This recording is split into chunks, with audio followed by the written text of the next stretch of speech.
encoder lag looks bad again. I'm gonna restart the game. Are we live? Yeah, we're live, but Is it lagging or something? What is the issue yeah. right now? Well, it's not encoded. It's encoder lag, so it's like on the system. And I'm gonna Oh, try opening the game again, see what happens here.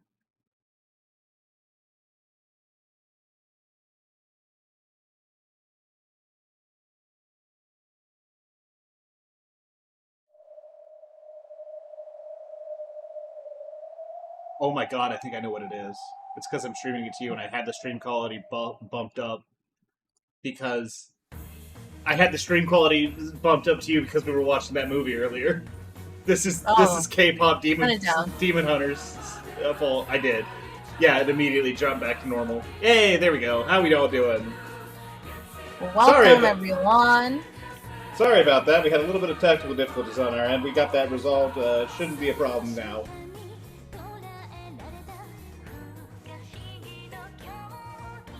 Guess I didn't cancel their Happy request. weekend. Canceled their request to join. Is stream okay? Yeah, stream's fine now. It was rough for a little bit because I was streaming this game to Eddie over Discord as well, and I had the quality too high.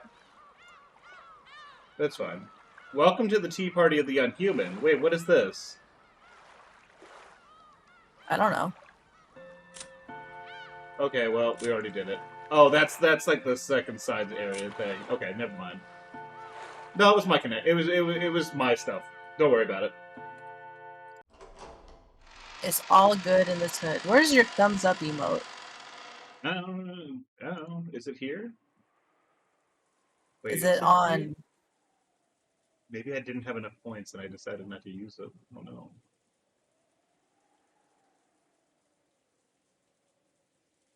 It's all good in this hood.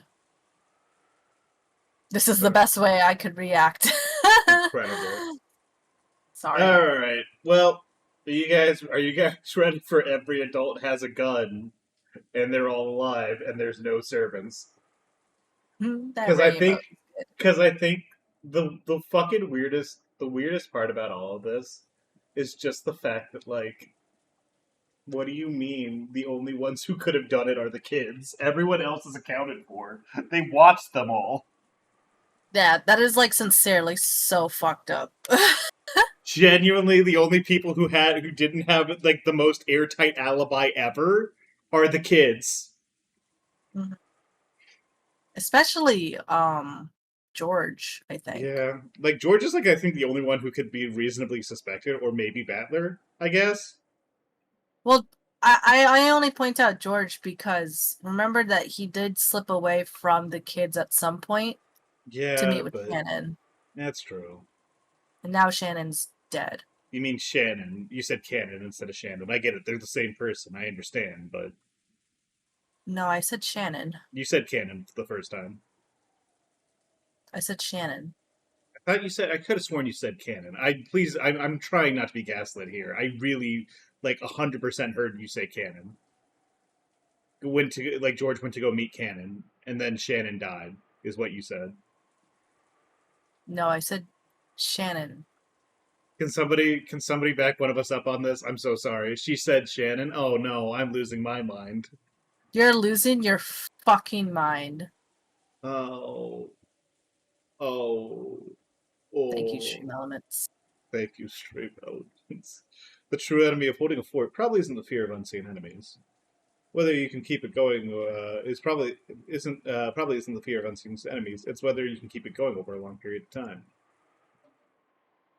Maria had gotten bored and Aw. started making a ruckus because she wanted to watch TV, which had never been a problem before because they had the parlor. Since there was no TV in the lobby, she decided to return to the cousin's room upstairs. The others probably didn't want to leave Maria all on her own, among other reasons. They told all the children to go to the cousin's room upstairs, so there's no one watching the kids. Still no one is watching the kids.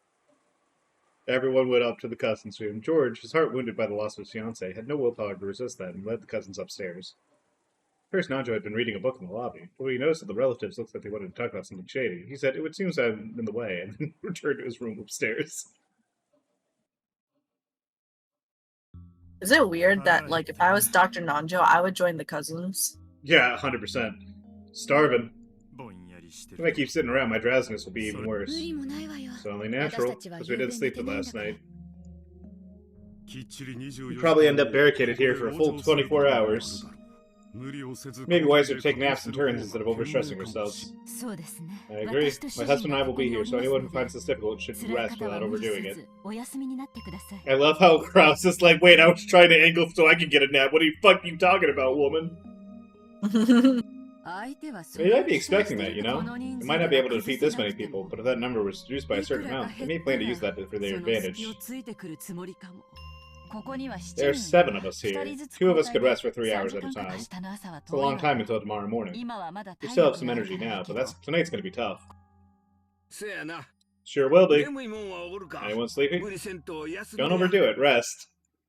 Hideyoshi looked around at everyone to see who wanted to sleep first, but no one volunteered, because everyone was suspicious. Just everyone. I would volunteer. Everyone was just tired, but no one was bold enough to be able to sleep now. The fear of the unknown culprit was just as strong as their sleepiness. Nobody? Well, don't overdo it, everyone. If we get tired, we can think about it then. I certainly am tired, but I'm not in the mood now. Ava spoke sharply and then read once more the second letter from Beatrice, which had been found in the boiler room. No one is talking about the fucking epitaph yet. I'm going to lose my mind. Yeah. Beatrice had sent 2 letters and repeatedly told them to solve the riddle of the epitaph. She had even provoked them by saying she would give up the inheritance, both assets and headship, if it could be solved. Ava took out a notebook and opened it to a page with the epitaph copied onto it. Is that the epitaph? Yes, although it's annoying to do as the culprit says. After all, we do have time to waste. I think it's the perfect way to stave off boredom. Not a bad way to kill time. Why don't we challenge it together as siblings? Can I borrow that? Or just rewrite it? I'll rewrite it just a little larger. Natsu-san, do you have a slightly larger piece of paper? There should be paper in the servant room. I'll bring some. Natsu immediately brought B4 blank sheet of paper from the servant's room. I really appreciate that, like, Ryuki, she's, like, specifying, like, the grade of paper it was. Like the size and, like the notation for it. Yeah? Why do you appreciate that? I just, like, there's just something about, like, such an obsessively small detail like that. He thought about, like, what would be, like, a sheet of paper that's, like, slightly larger than, like, an A4, and then he, like, went to go look it up, and he just, like, just to make sure that I know exactly how large this is, and they have an idea, I'm just gonna use the specific notation. Fuck it. Because I've been there. I've done that. Kyrie borrowed Ava's notebook, wrote out the epitaph on the paper, and laid it on the table. Straight away, everyone peered down at it. A fence of people naturally formed. I've heard about it, but really, this is a tough riddle. I don't have a clue what it's talking about. At one point, I also did my best to challenge it, but I was just as clueless. Rosa, you're useless. Shut up. If we did know, we wouldn't come all this way out here with a plan to make money. For all, it's 10 tons of gold. It's the first time I've read it seriously, but roughly speaking, couldn't it be split into 3 parts? I've been thinking of this since last night, but you really do seem to be a good thinker, Kirie-san. Cross is like, yeah, why couldn't I have gotten a wife that was smart? Instead of, like, all I've got is Nazi. True. Or rather, I think Krauss is maybe thinking he wish he was as smart because women shouldn't be that smart. Yeah, exactly. You're right. It's possible you could easily solve this riddle that we couldn't. Yeah, Kyrie sharp. She might be able to tackle it in an interesting way if we don't give her any strange preconceptions. Yep. Kyrie-san, will you let us hear your own slice having read the epitaph? I think it probably won't be very useful to all of you. You give me too much credit. No way, anything that comes to mind would be helpful. Let's hear what you have to say. I'm really interested to see what Kyrie's, like, flaws are as an individual. Because we have not seen a single thing of her being anything other than ultra competent and, like, emotionally well-adjusted. To be fair, she keeps dying. She does. But, like, even Rudolph, who also keeps dying, is, like, Yeah, well, like you can tell he's a bit of a fucking asshole and like a bit of a like a suave bastard sort of type. Like he's got a little bit of that cunning in him, I guess.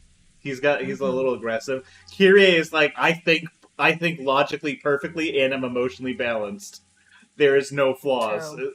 according to the eye, which means that she's got to be the most fucked up one underneath. Hmm. Ali, Ali's. Uh, I don't know your full username. I'm sorry. Um, is the main character not in the scene? No, Battler's not in the scene. He's off in the cousin. He's off with the other cousins, just messing around.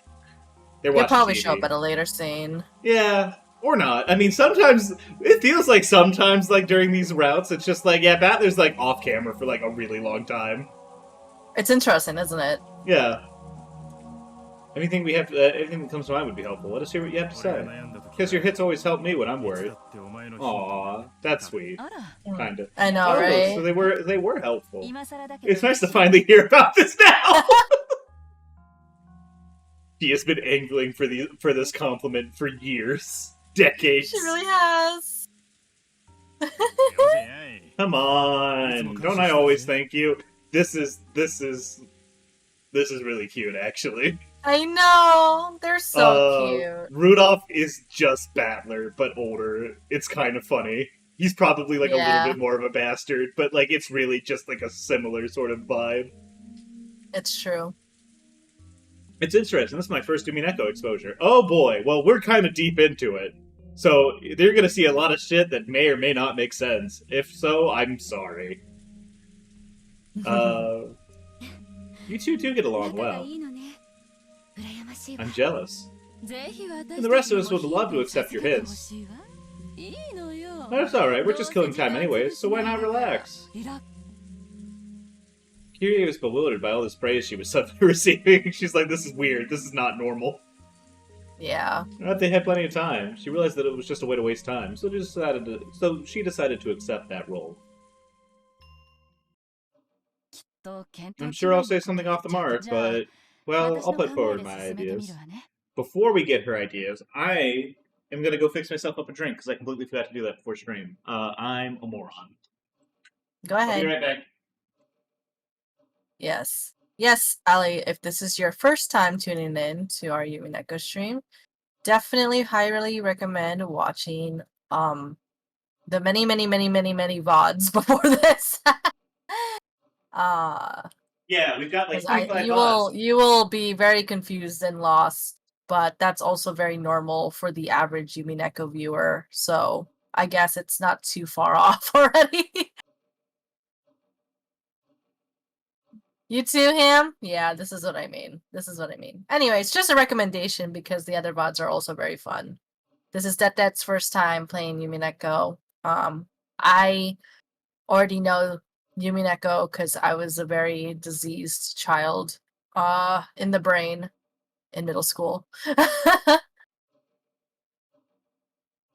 Yes, the VOD channel is Struggle Punk 2 on YouTube, I believe.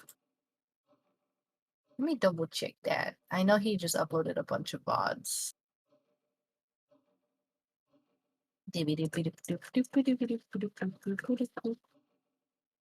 Oh my god, why does the search function hate me? I typed in your entire username and then it auto-corrected to struggle 2.0. Incorrect, actually. The YouTube VOD channel is Det VOD Depot. Ah. Well, when you type in Struggle Punk 2 on YouTube anyways, his icon comes up as the first profile. So either Give me a works. second. Give me 1 second here. Let me make sure that's the right thing.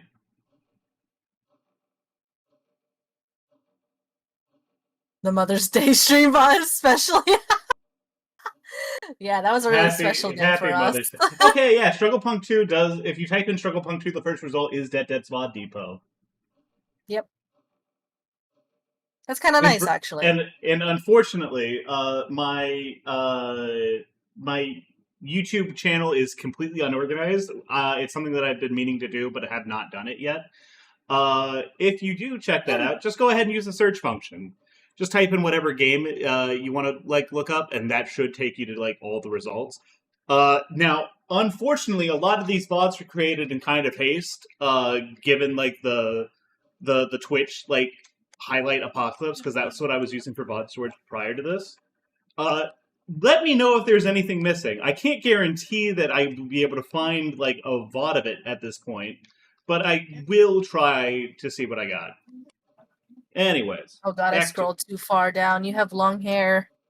Oh no. I kind of miss it. This is why I said like I need a haircut here in a little bit, and then you're just like, no. Fine, get your haircut. I don't care. I feel like you do. I'm sure I'll say something off the mark, but well, I'll put forward my ideas. What did you mean in the beginning about how, roughly speaking, it could be divided into 3 parts? Oh my god! Oh, let's go! Let's go. Finally. Well, I just mean what I said. I think that overall the epitaph can be divided into 3 parts.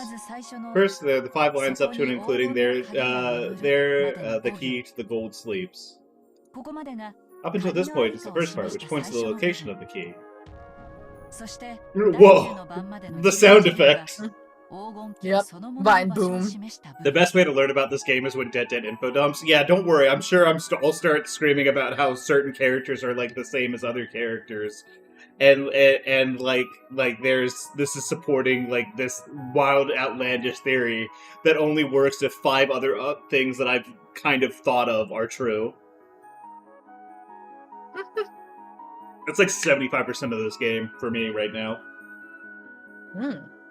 And then there's the part formed by the 11th line, by the 11 lines up until the 10th twilight, which refer to the location of the Golden Land itself. Bam. And the remaining 6 lines make up the part about the Golden Land, make up the part after the Golden Land has been reached. Purple. Oh, I'll go ahead and read it out loud here. Oh, never mind. I guess I won't. I see. The key of the Golden Land and the Golden Land's treasure can be divided into these 3 parts. Even we have been able to grasp this much. Grass is like, I'm not impressed, woman. True. The 3 sections refer to the key, the door, and the treasure. Kirie-san, don't butt in any more than you have to. But Kirie-san, speak your ideas freely. Kirie, please continue. We recognize the same thing regarding what you said. I just love Ava being like, shut the fuck up! Stop talking down on women! Fuckhead! She's so mean. So then? And this is why I love her. I wonder what that thing in the beginning, the beloved home of old, means. Thinking about it normally, would it refer to grandfather's home? Since he explicitly mentioned that it's beloved, I can imagine it's a home he thought about very deeply. Didn't Oda's father come from Odawara? Odawara is definitely where he was born, but I don't think this home the father loved was Odawara. I believe all of his siblings are thinking of the same place. Yes, this probably is in Odawara. From what I've heard, he had a very fun time as a youth. Dad's greatest misfortune in his life is probably being made the Yoshiromiya family head. Probably. Father hadn't really wanted to become the Yoshiromiya family head. So where is it? And is there a river where sweet fish swim? Maybe there was at the time. I'm sure that there's been a lot of development there by now, so the sweet fish might have disappeared. It would be extremely difficult to investigate whether there was a sweet fish there during the time grandfather was a boy. It's not just one river either. I believe we all investigated thoroughly in a geographical sense. You even went to the actual place to investigate directly, didn't you, Ava? It was only as a vacation. But the townscape had changed completely in Father's time. After all, there was a war in between. It was impossible to even figure out where Father actually lived. Probably, even if Father dragged himself to the actual location, by now, even he wouldn't be able to determine where it was that he lived. They've had a remarkable revival over there, after all. Doesn't any place name come clearly to mind after hearing Sweetfish River? Not really. I mean, they're sweet fish, right? People say they live in rivers with clean water, so there are countless rivers we could guess at. Any stream that Dad innocently went sweet fish fishing in was probably buried by development later. It'd be difficult if we had a map. It would be different if we had a map from before the war, or a person who knew a lot about how this area was before the war, but probably isn't. It probably isn't something like that. What do you mean? Behold the Sweetfish River, running through my beloved home of old. You who seek the Golden Land, follow its path downstream in search of the key. I think, yeah, I mean, you could definitely just take this metaphorically, right?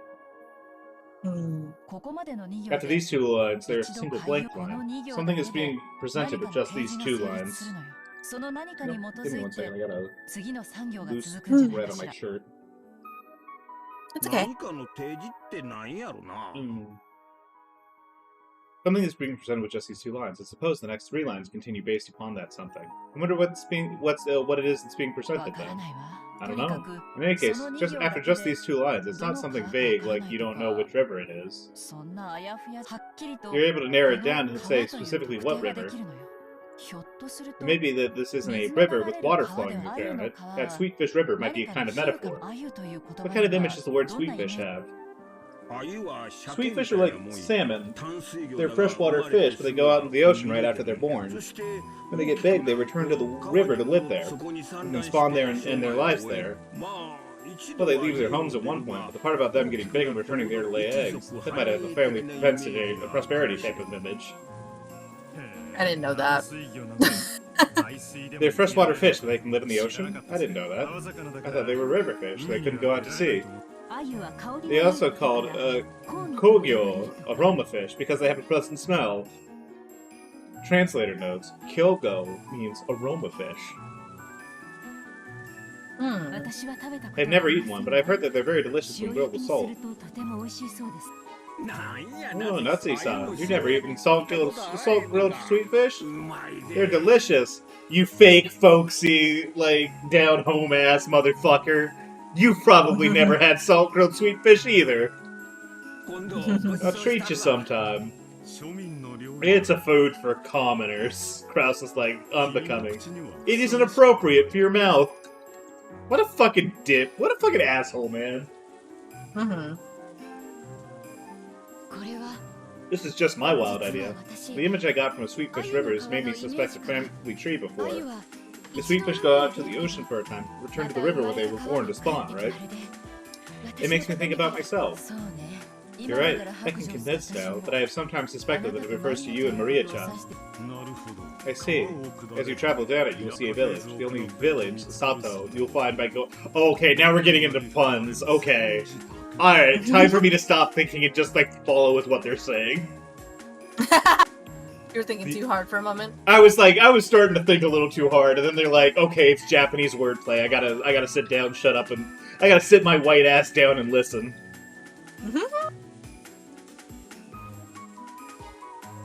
The only village you'll find by going down the family tree is the one in Maria's name. ...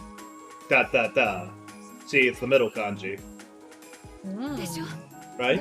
But as you all know, Father has a dislike of Maria, even though she should be his favorite.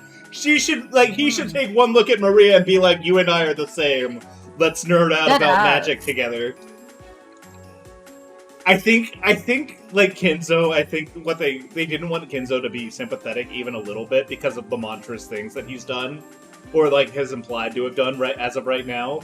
But I seriously think that it was almost like a mistake to, like, not try to humanize him a little bit with, like, his relationship with Maria. I guess he was just too sexist, but still. Yeah, he was very sexist. And he has almost never spoken with her. Besides which, Father once told me to give Maria a completely different name. Jesus! I don't want- No, you're gonna confuse the epitaph! No! God damn it! And then she did it anyways, and he's like, God, fuck! Ah, I hate this brat! God damn it! Oh, shit.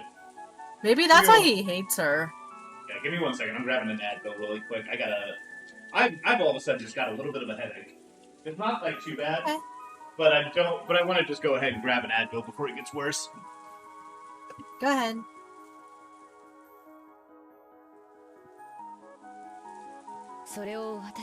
I just made a Maria on my own. Father was very mad about that. Yeah, I bet. Well, if you think about the history there, I really couldn't imagine that he'd reference Maria's name in his precious epitaph about who would inherit his wealth and the family headship. When did the epitaph come into existence? Like, when did he write that? Did he write it before or after Maria was born? After Maria was born.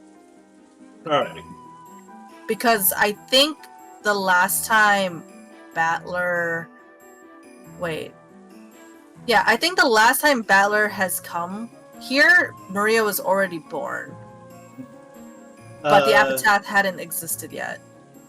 A set of Minafin is better for headaches unless you have sinus issues. Sinus inflation can be treated but equally as well by Advil. Yeah, but I think like Advil tends to work better as like a general like body like a body pain thing and soreness and stuff like that.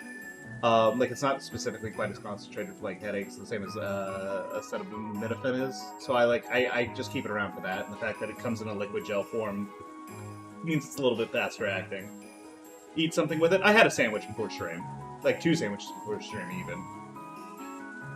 10 minutes ago. Yeah, don't worry. I'm not taking medicine on an empty stomach. I know better than that.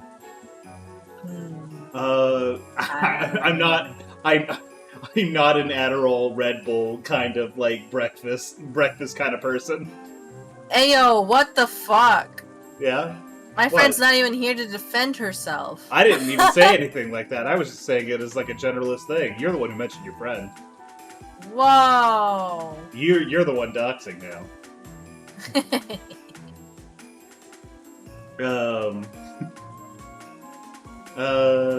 First epitaph about who would inherit his wealth and his family headship. Of course I have it because my mom is a nurse. Hey, don't worry about it. Hey, did let Maria-chan read tips. Have you ever let Maria-chan read the epitaph? Yeah, of course I have. Well, she's like, why are you asking? But she didn't seem to have a clue. She didn't have a clue, and she kept going on and on about that same occult stuff about how it was a resurrection ceremony for the witch. She's like, damn it, I fed into my daughter's hyperfixation, now I gotta beat her. Connection between Father and Maria. Certainly they do share that occult hobby, but they never interacted. Once again, crime. What a waste. What a waste, but also considering what we know about, like, what Kinzo has been doing to, like, women under, like, that he's related to under his power, maybe for the best, actually. Maybe genuinely for the best. I can't imagine it refers to Maria, either. What interests me is the fact that he explicitly added the word beloved at the beginning. Like you all said just now. If Father was reluctant about becoming the Ushiromiya family head, would he describe it that way? I don't think it's Odawara, which points back to the Ushiromiya main family. I believe that this word beloved here at the beginning definitely refers to a place full of very important memories for Father. Well, that's fine. Well, okay, so Sweetfish River, like, if they're talking about it, like, with the sweet fish, right, then, like, this is the place that he's returned to. Like, it's a place he spent time with in his childhood, and then he returned to as an adult to, like, lay his eggs. Which, in this case, would just be the Yoshiromiya family mansion, right? Like, this is the place that this is, like, because, like, let's not focus so much on, like, the origin part of the Sweetfish River thing. I don't know what happened here that made him, like, love this place so much, but this is the place that he came back to. Like, the Sweetfish River, in this instance, refers to a place that you would come back to lay your eggs. Let the characters cook? No! No, Dagger. How am I supposed to prove that I'm smart if I don't preempt the characters? I have enough information to figure it out a little bit. Well, that's fine. It'd be hard to pinpoint, so we don't have a clue about the map from that time. But anyways, there were probably several rivers with sweetfish swimming in them near Dad's home during his youth. That's if it's a river with water flowing down it, right? And then? Go on, Kyrie-san. I don't really understand the 3 lines starting with, as you travel down it, you will see a village. These are probably coupled with the first 2 lines about the Sweetfish River. It's probably something that would automatically understand if we knew what the Sweetfish River was. As you travel down it, you will see a village. Follow its path downstream in search of the key. Eh. Kirie, either you're wrong on that or I'm wrong, and I'm probably wrong on that. Even though it feels like the Ishiromiya family mansion feels like a real, like, easy pick. As long as we don't understand that, it's probably useless to try to solve these 3 lines any further. So we're screwed unless we know what that Sweetfish River really is. And there's no guarantee it even means a literal river. Seriously, the heck does it mean by sweetfish? Were they a favorite dish of Dad's? Or is there some special meaning? Is it pointless to read too deeply into it? If you don't have both a micro and macro perspective, your field of vision grows narrow. Think not too deeply about a river with fish swimming in it, or some kind of flow. Something you can go up or down. Keep those kind of abstract images in mind. We may be able to come up with something more out of the box ideas. And with the 3 lines that follow, the answer for the Sweetfish River end up at the key to the Golden Land. If you think about it that way, I wonder if it was a mistake to split it into 3 parts. There's actually 4. Go down the Sweetfish River, find the key to the Golden Land, journey to the Golden Land, and the treasure of the Golden Land. Truly interesting. I love how he's not contributing at all. He's just kind of like commentating and being an asshole. Yep.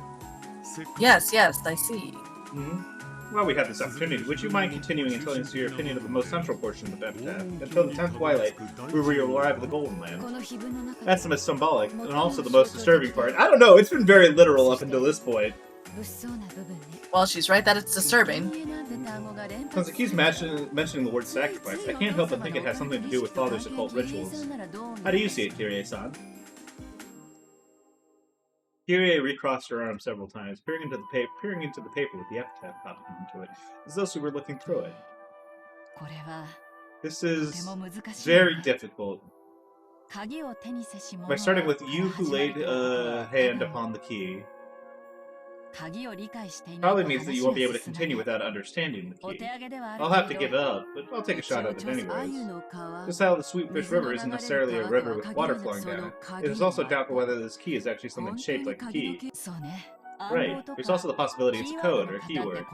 After all, the key isn't something to be stuck into a keyhole, it's something that selects the 6 people to be sacrifices in the first twilight. In that sense, we can say that this key isn't something to open the door to the Golden Land. What a disturbing key. A key that can select 6 people to be sacrifices. How would a key select anything? Does it spin around like a roulette? His key points towards a certain specific group of 6 people. No, we should say it points to a certain specific group of 6 things. If this doesn't mean a literal command to offer sacrifices, but for example, it could be an anagram. What? An anagram? You mean a word game? Yes. Ever since Rosa started talking about the family tree and how village was a part of Maria-chan's name, this has been constantly going through my mind. It seems as though Rudolph's sound, for example, has run with the words beloved home of old, assuming that it has to be something to do with geography or coordinates, but that might not be true. This could be some kind of puzzle, or maybe playing with letters. I'm sorry. What do you mean by playing with letters? I love how Maria's like, I'm sorry, I'm kinda dumb. What do you mean? What? Nuts gaming. It's like Sucker Mary Barrels. Guys, he's losing it. He's fucking losing it. Sucker Mary Barrelers.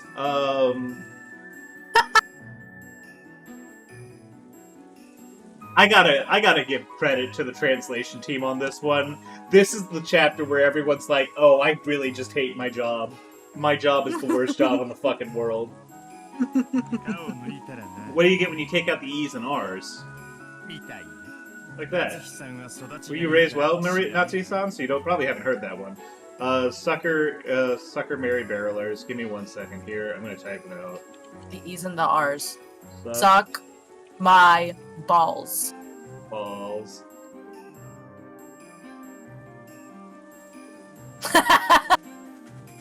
Yeah? Yeah? Yeah? Yo, they get fucking torn apart online for being insufferable nerds.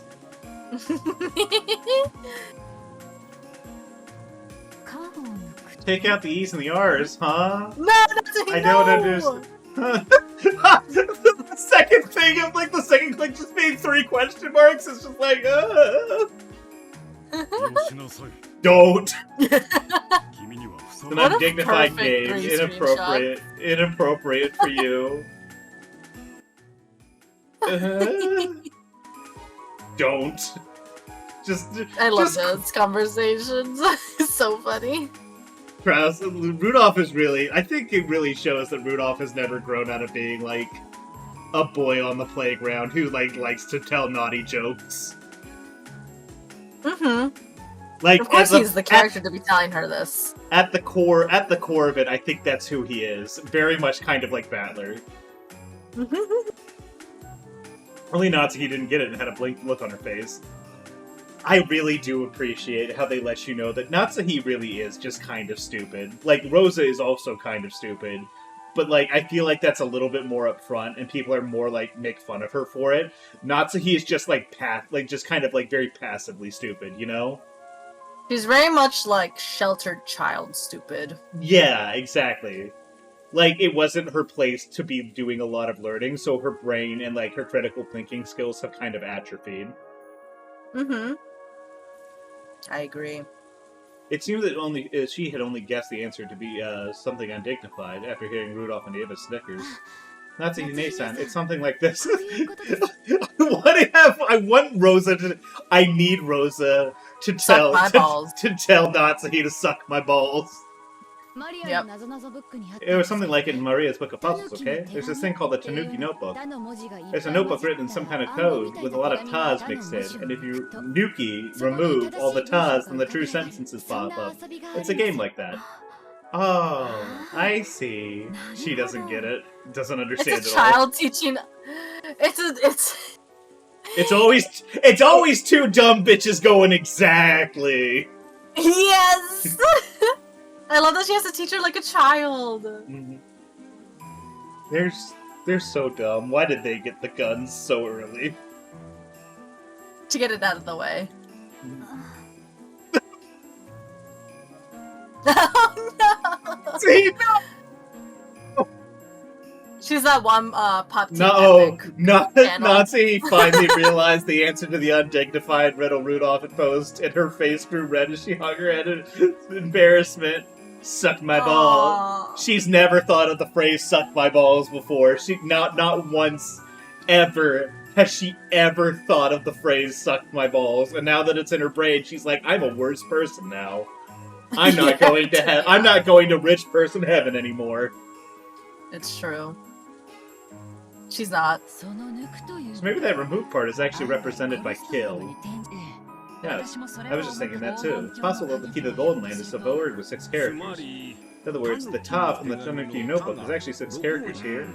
This is getting complicated. Playing with letters, is it? In Japan, it really feels like a child's game, but it seems that it's an established form of humor among the intellectuals in the English-speaking world.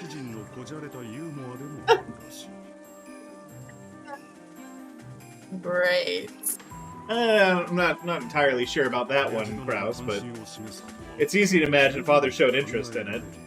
I love how they, like, anytime, like, he needs to be like, how do I get this weird Western shit in here that I like? It's just like, fucking Kinzo was a giant Westaboo. It's fine. But right here, I quickly lose my ability to understand it. Up until this point, while it was filled with mystery, it was extremely sequential. Sweetfish River, go down it, find the key. It's all extremely sequential. We can guess that a 6-character key is we get a 6-character key as a result. But in that case, we now don't know what we killed the 6 characters from. That's a point. What do we do to subtract the 6 characters from? It doesn't tell us. Remove equals kill. Now that I think Kinzo realized Maria was a name, he would immediately be immune. Remove equals kill. Now I think Kinzo realized Maria was a name that would immediately be immune from getting killed. That's a... Oh, I like that. Oh, that's clever. That genuinely could be it, actually. That's just like the sort of twisted logic that I think Kinzo would use. Like, if she is the village, then she can never die. In the second Twilight, it says those who remain, which means that at the very least, that something has a finite number of characters. You could read that it's telling you to continue with the remaining characters after the 6 characters are removed. I love how it's like the 6 characters. I'm like, yeah, 6 characters have been removed. It's the servants. I'm from the Gravity Falls fandom. My puzzle skills have been honed like a blade. That's true. I mean, I really appreciated the ARG elements, but like I came to Gravity Falls like a little bit after like the thing had been going for a while, so I never really had the chance to hop onto the ARG's like side of things. Man, Can I flex that I watched the first episode the day it aired? yeah, that's cool. That's like genuinely like really good. Man, Gravity Falls is such a good show. Really was. So awesome. Hello, how are you doing? What's happening? Why is Maria Legendary. immune to being killed? I mean, she should be because she's baby. So true, Video Tree. Say it Video- again for the people in the back. Yeah. Maria's name is immune to getting killed because of Japanese style wordplay in the epitaph. Which, I mean, that makes sense given what we know of magic in this setting. Kinzo's fucking neuroses, and like, you know, the way this would play out, and Ryukishi's writing style. Yeah, we don't know what this something is, even though it should have been shown to us at the beginning. We were wrong. Were we wrong to even assume that this is playing with letters? Everyone crossed their arms and fell into silence. It felt like they were about to reach a novel understanding that they hadn't been able to before, but they stumbled just one step before it. No, I think this is like a good... Like, this is definitely... Like, this feels correct. Oh, that's a weird noise. That's a weird sound effect for Hideyoshi's stomach rumbling. How did you do that with your stomach, like man? That. He can't control it. The silence up until then was broken by laughter. Sorry. By spinning the gears in my head for a change, my stomach's gone completely empty. Looks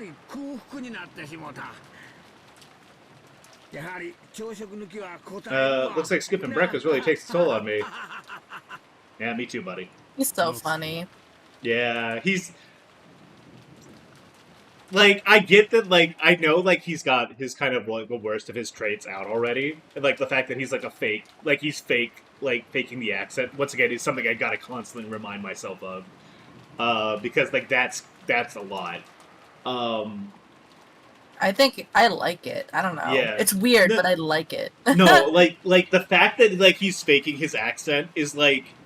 That gives so much, like, kind of background depth to his character. Like, because you see the situation where he still, like, affects the accent. Like, he's affecting the accent when he's comforting his son for, like, his fiancé dying.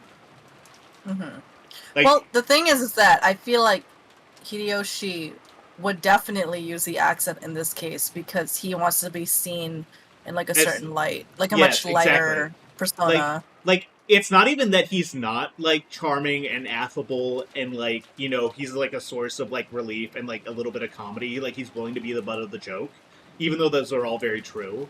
But, like, the fact that he wants to go out of his way to present that kind of character in all circumstances is, like, very telling about him as a character. Like, it takes it from, like, something he naturally is to, like, something deliberate. Like, this is the person he wants to be in a situation like this. It feels even better, honestly, that it's not natural. Yeah, I think so. I genuinely think that adds a lot of depth to, like, Hideyoshi's character. And then he turns it off when it's time for a business meeting for real. Yeah. Like, between that and his relationship with Ava, like, I genuinely... Like, it's so crazy how they're the best couple. Aren't they? like, bar none among all the people here. I think I kind of like Ava and Hideyoshi's relationship, like, a little more than I like Battler and, like, Beatrice. And that's crazy, because I'm obsessed with their specific brand of toxic back and forth. I think a thing I like about, just last thing, Hideyoshi and Ava's relationship a bit more than Battler and Beatrice, is that it's because they're, like, adults. Yeah, they're so they have a lot more, like, kind of going for them, and their issues are much more deeper and not so anime-fied. Yeah. Like, they're settled, right? Like Battler and Beatrice, like, they're very unsettled. They're, like, kind of learning each other. They're exploring each other. They're figuring each other out, and they're learning how they feel about, like, those parts of themselves that they're revealing to each other. And, like, how that kind of colors their relationship and their image of each other. Whereas, like, Rudolph and, like, Ava and Hideyoshi, like, they know each other incredibly well. There isn't a single part of each other that they, like, have hidden from each other. So, like, there's this understanding. Like, they're settled. They already went through all their shit. They know each other. Everything that they do is, like, as a team. They have, like, they have kind of figured each other out to the point where they kind of have, like, they can embody each other to a certain degree, I guess. That, like, is just impossible for someone like Beatrice and, like, Battler, who have yet to kind of understand each other. Yeah. It's nice. I like it. Nazi, is there nothing here? There should at least be enough set aside for breakfast. I'll prepare it. I'm also starving. I bet those brats above us are starving too. I doubt there's enough. There's enough for 18. I doubt there's enough for 18 people here for 3 meals. You're right there. It'll be a marathon for tomorrow. Might be better if we took a trip back to the mansion. Fished around for some canned food or something in the kitchen. There's nothing more than crackers and snacks, but if that's alright, I can prepare them. But with this many people, there might be enough. There might not be enough any left for lunch. That'll be fine for now. Sorry, but would you prepare it for us? Looks like the men had been taken over with an appetite that stopped all thought. The atmosphere grew more peaceful, and the epitaph investigation meeting broke up for the time being. But Ava kept staring at the paper the epitaph was written on like she was going to burn a hole through it. Word game was nothing more than my theory. There's a chance that it's mistaken. Ava-san, don't take it too seriously, okay? No. She's going to take it more seriously than anyone's taken anything ever. This is her shot. This is her one shot. Her one opportunity to not... Which, if you only had one shot, one opportunity... Would you take it? Or would you just let it pass by? This is something I've decided to do myself. Would you mind leaving me... Fuck off? Thank you. Fuck off? Fuck off, please? Awesome. Ava spoke coldly. Kiria didn't bother anymore and went to go help Natsu prepare for breakfast. Hey, son. Shouldn't we also help prepare breakfast? Rosa, fuck off. Moron. Then you go help, bitch!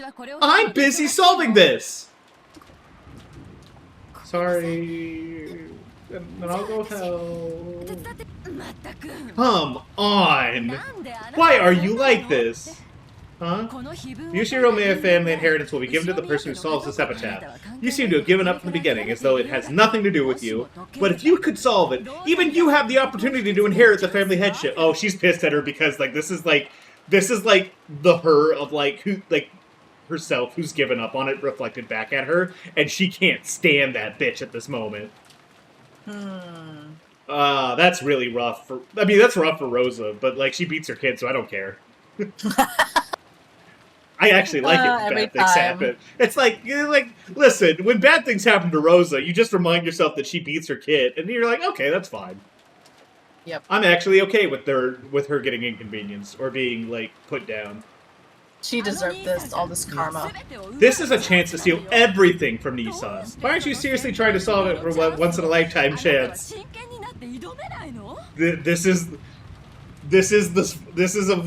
like a third wave feminist who's like mad at like women who just want to like I just want to be a housewife. Actually, that's my dream.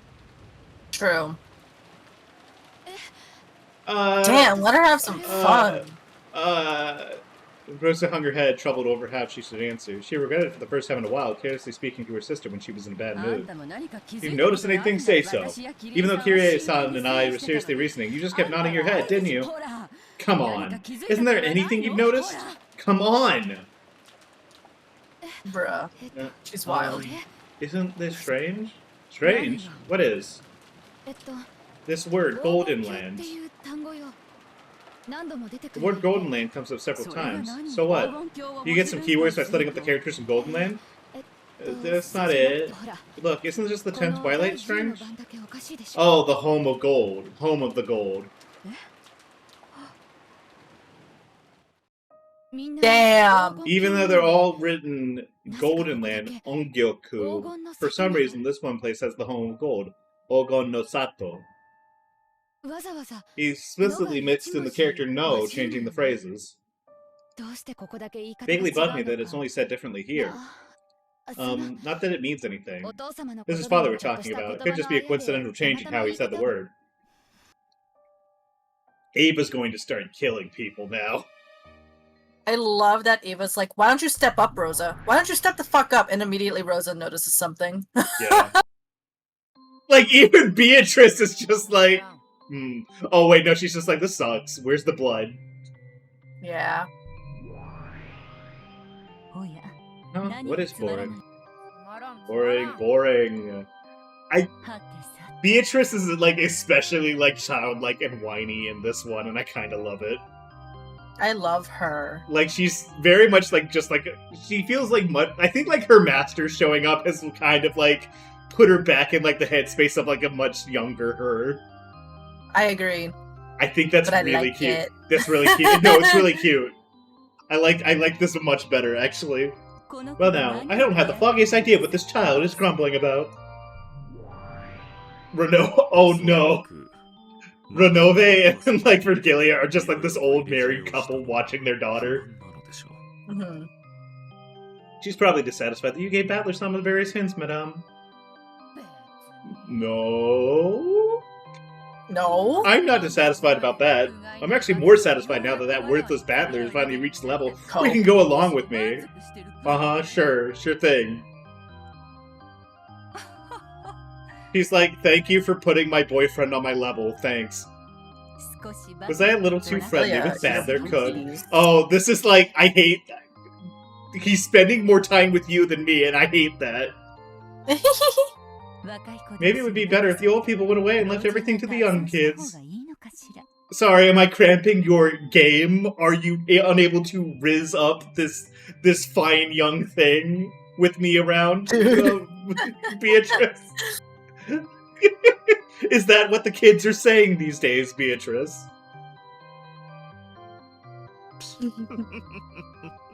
I feel like they would intentionally fuck up, like, slang to, like, fuck with Beatrice. That seems like super the dynamic here. When Virgilia and Renove giggled and cackled, Beatrice's irritation meter finally reached its limit. Ah, the both of you joining forces and laughing at me! She's like, this sucks so bad. Renove, hide yourself for a while. Go away, go away! Certainly, then I will rest for a while. Like, laughing as he leaves. That's so fucked. Renove bowed his head, still laughing, and hit himself. After that, all that remained was the figure of Beatrice, who was grumpy and irritated, and Virgilia, who was coolly enjoying her tea. When you said there are no more than 18 people on this island, you actually cornered yourself. Yeah, I thought so. Thought I might have been a little too early, but I guess it really was. If you had led him further astray beforehand, things might have been different. But it really was a futile trump card. You stirred him up instead. In addition to his victory condition of denying the witch, Battler had held on to a different victory condition, which he had wanted to explain things without suspecting him to be 18. Hadn't he been at his weakest when he was tossed about by these two opposing goals?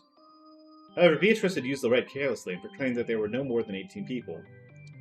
Because of that, Battler had been forced to suspect of the 18, and had finally begun to build up the readiness he needed to accept that.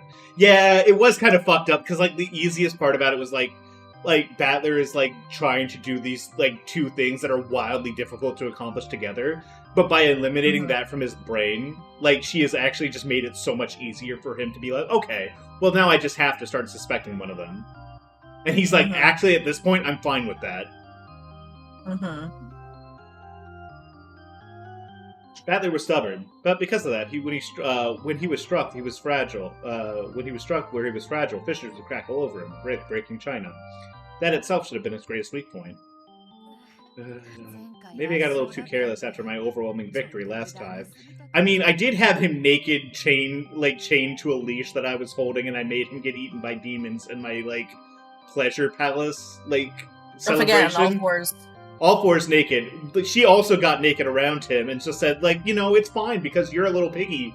You're a little piggy munch boy, and you're not human, so it doesn't matter. It doesn't matter if you see me naked. And Battler was like, oh, I am a little piggy. I am a little piggy munch Okay, boy. go on. Enough. Maybe I got a little too careless. Yes, you were too careless. The last game was a difficult one for Battler-kun, but it seems this game will prove a difficult one for you. Broken vase will definitely never return to its original form, so it would be more constructive to think of the next move rather than regretfully picking up the pieces. I feel like there's like a kintsugi metaphor here with Battler. Kintsugi is like that Japanese art where you take broken pottery and you fix it using the gold lacquer. Yeah, like the gold lacquer or whatever. And I feel like that's an interesting metaphor for Battler because he was broken enough by the second case to like really come to accept that, like, yes, now that like the option for one of the 18, for like it to not be one of the 18 has been taken away from him. Like, instead of like breaking him further, it's actually kind of filled in the gaps a little bit, and he's like, okay, well, I can reinforce myself with this knowledge instead of like being broken by it. And he's stronger now because of it. But now that Battler has all the right ideas in his head, how should I plot against him? Your trouble face is even better than treat than Renove's cookies. You and Battler and even Renove keep treating me like a snack, even though I'm not sweet at all. The way she says it. I think she's like a little sweet sometimes, just like a little bit. It's like really bitter, and like it's kind of maybe like it might be poison, but there's still a little sweetness in there. She's a Sour Patch Kid. Yes. With a shameful, childlike face that she never would have shown in front of Battler, Beatrice rolled her head around on top of the table. This is really cute. This is like her kind of reverting back to this is like really adorable. I'm turning around on Virgilia just for that. Master, at least a hint. Oh, what kind of hint? Like, what kind of hint, Miss Twin Towers? If you know a skillful move that will make Battler speechless and make him want to accept me, I won't ask you to say it outright, so, this really, even if it's just a hint, this really feels like she's, like, talking to her, like her auntie or something, like, I got this guy that I like, and I don't know what the fuck to do about it. Please help. Like, even, like, come on, just give me, like, something here. Like, this so is cute. This is, like, I know, like, people are talking about, like, this being a game where it's, like, forcing me to accept me or for, like, furniture purposes or whatever. It really does feel like they're like, this is just flirtation. Like, this is her, like, hey, you wanna go out sometime? You wanna, like, this is what I do for fun. You wanna also do this for fun? Because that sounds cool. Oh, I can't. I am acting as Battler-kun's ally right now, so I cannot teach you something that would give you an advantage. You don't have to be so strict. Your disciple's in trouble. I believe you harshly boasted that you had surpassed your master, correct? Damn. Ah, shit, I did pop off a little. Beatrice is like, damn, I did pop off a little too hard there, huh? Please act like the old person you are and give me just a little bit of your cutting wisdom, please. It's a mean if you only help Battler. She's such a crybaby. AC working? It's getting a little...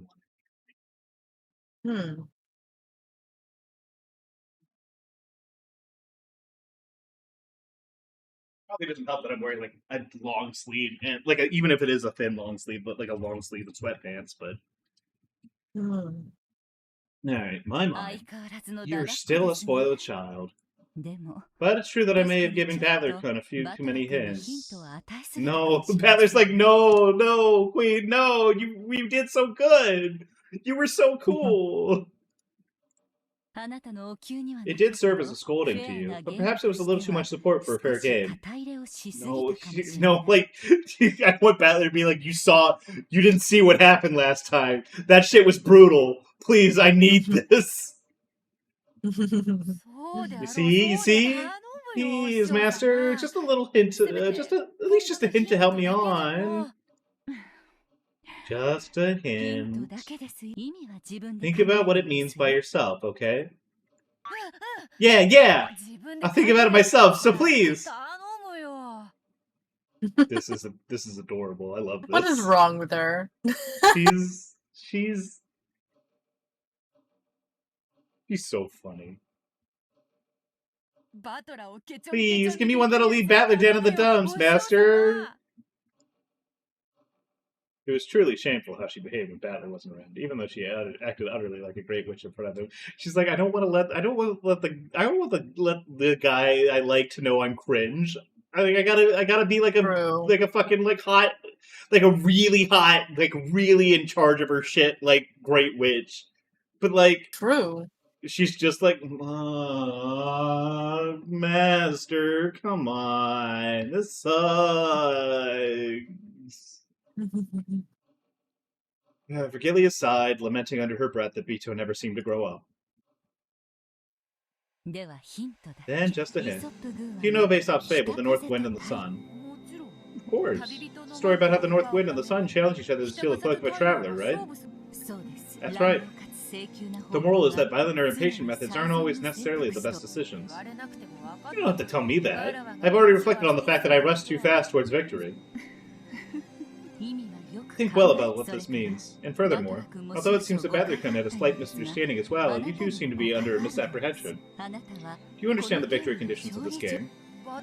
What else is there other than making Battler submit to me? See? At this point, you've already mistaken. How am I mistaken? Your victory isn't making Battler-kun submit. It's getting Battler-kun to accept your existence, is it not? She's like, no, but like, no, my goal... She's like, no, you don't get it. I don't actually care if he accepts me. I just want him, I want him under my heel. I want him under my shoe. I cannot be the bottom in this relationship. That would be too embarrassing. It's like shit like that kind of makes me think that like I think about like Kaguya-sama, and I'm like, this is like Kaguya-sama is kind of just Umineko a little bit. Like yeah, the they DNA, lose the plot. like the DNA in it is like kind of the same. Yeah, they're like, wait, I forgot what this was all for again. Yeah. What's this? You want me to butter Battler up and ask him to accept me as a witch, please? Beatrice is like, but wait, romance is about winning. What is this bullshit? What do you mean I have to lose in order to win? This sucks! Just tell him you like him, dipshit. How foolish. I will not sink so low. I just like how Virgilia's like her advice is just like, hey, listen, just show him who you are and be like, please, I want you to accept me. And then she's like, that's fucking stupid and lame, and I'm going to die. I'll die if I have to do that. Bito growled like a dog in a bad mood. Virgilia shrugged her shoulders, snickering at her disciple, who was short-tempered as always. That's my hint. Now you should think deeply. In any event, your moves up till now will not work on Battler-kun. A significant tactical conversion will probably be required. I know that even without you telling me. I don't have a clue what you mean by the North Wind and the Sun. But anyways, I understand that I will have to change my direction. I'll showcase a clever scheme that will surprise even you, Master. I look forward to it. I wonder how Battler-kun will tackle that. I will be wishing you good luck as well. After Battler, right?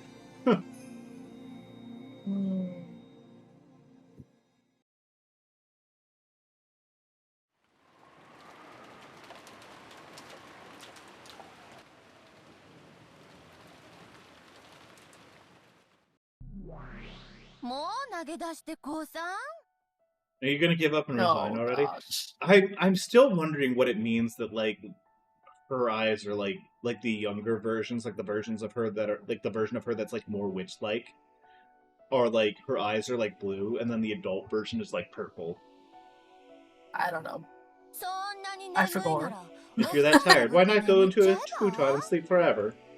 So my consciousness grew vague, and I pretended to fight my drowsiness, sinking deeper and deeper into the sofa. I scolded myself. Don't you remember how much you dreamed about stealing the position of family head from Kraus?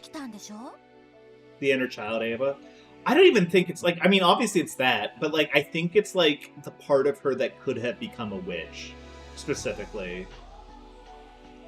Like, I think it's like it's more than just like her inner childish, like the part that she kind of rejected. I think it's like her unwillingness to accept reality is manifesting as like this version of herself that was like most like ready to reject that reality. And I'm not sure exactly So her how eyes much are that. blue? Well, it feels like it's got to be some kind of significance behind it, right? Because like Beatrice's eyes are also blue, and I don't know if we've ever seen Virgilia's eyes, but Really? yeah.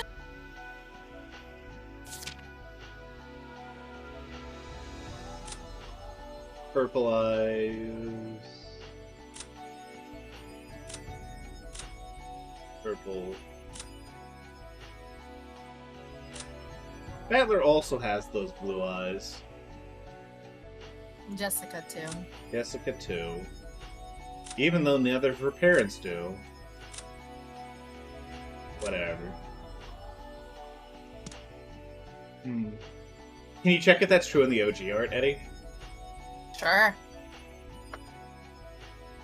Didn't you remember? Coming how much right up. Yep. How much? Even though I gave you that chance with my magic, you're already throwing it away. You say that, but this riddle is really difficult. Even a wire puzzle would be better. At least in that case, you're assured that it definitely is solvable. But with this epitaph riddle, I don't know if I'm even assured that. I might just be fighting a useless battle. I got it. Oh, neat. Still hazy. I would like to confirm. Oh, go ahead. I would like to confirm in the OG sprites, Ava's eyes are actually just like a cartoon black. Oh. However, when there is the younger Ava, she has blue eyes. That definitely feels significant, then. Still hazy, I looked at the notebook which I had been holding the whole time. It was open to the page of the epitaph, which I had stared at, almost burned a hole through him. On so many hundreds of nights I had lost count. That truly is a door. That is truly a door. On the other side is the Golden Land, the place to which ever since I was a child I've wished to reach. I've spared no effort to reach, and I've never been able to reach. Here I am with both hands upon this door. And even though the door is open, I still cannot reach the other side. That's right. You already have your hands upon the door. Come on, open it with all your strength. And read the characters written on the door. Open it with all my strength. Read the characters written on the door. Strain your eyes. See through to what lies further beyond the epitaph written in the notebook. The beloved home of old definitely won't betray our expectations. The only past father held dear was his years as a boy. That's right. And what about the Sweetfish River? There's several rivers that they swim, and it's dubious whether there was one needed place. That's a metaphor! Let go of that! Fuck it, it's not literal! We start wondering which river is home to Sweetfish and closest in a cartographical sense. Things quickly get vague and we won't be able to pin it down. Didn't you say it yourself? You said it didn't have to be a river with water flowing down it. The word Sweetfish is too complicated, why not forget it forever? Think of a river. A river. Linking with a family tree is wasn't a bad idea. Try thinking about how to link a river with something else along those lines.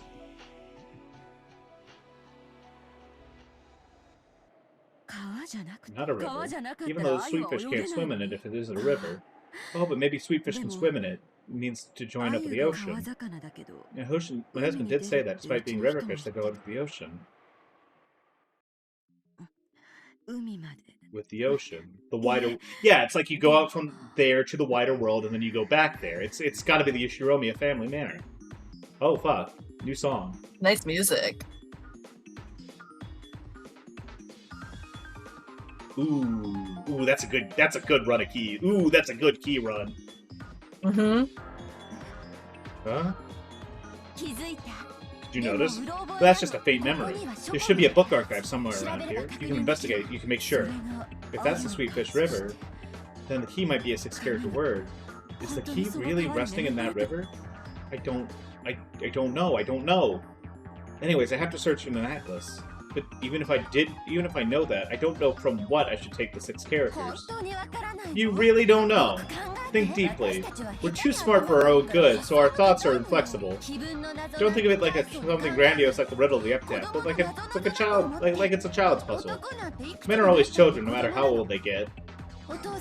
Even if father has advanced into old age, that doesn't change the fact that he is essentially a child inside his heart. Throw away your all father. Think of it like it's a worthless infantile puzzle game, like the ones Maria suddenly brings up on the boat. Puzzles. Worthless infantile. Huh? Ah. I'm sure it was... What was it? I'm sure if my memory isn't wrong, it was probably, No, I don't have to rely on my vague memory. I should be able to figure out immediately by searching in the archive. We'll probably already realized the answer. All that's left is to research whether that's correct or not. Come, Ava. Let's go to the archive and make sure no one notices. There, we should find a mountain of thick books that don't fit in the father's study. Time for her to say she needs to sleep. I'm sure we'll find a book that answers that question. Quickly. This is our first and last chance in life to have our dreams made true.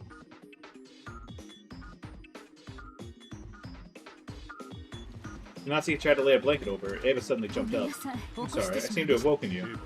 Ava, you're sleepy, don't overdo it. You rest first. Thank you.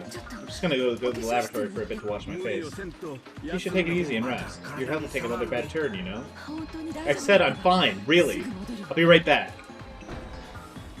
Leaving only those words behind, I left the lobby at a brisk pace. Oh, okay, so we're just playing as the Ava, like, even beyond just, like, that little section.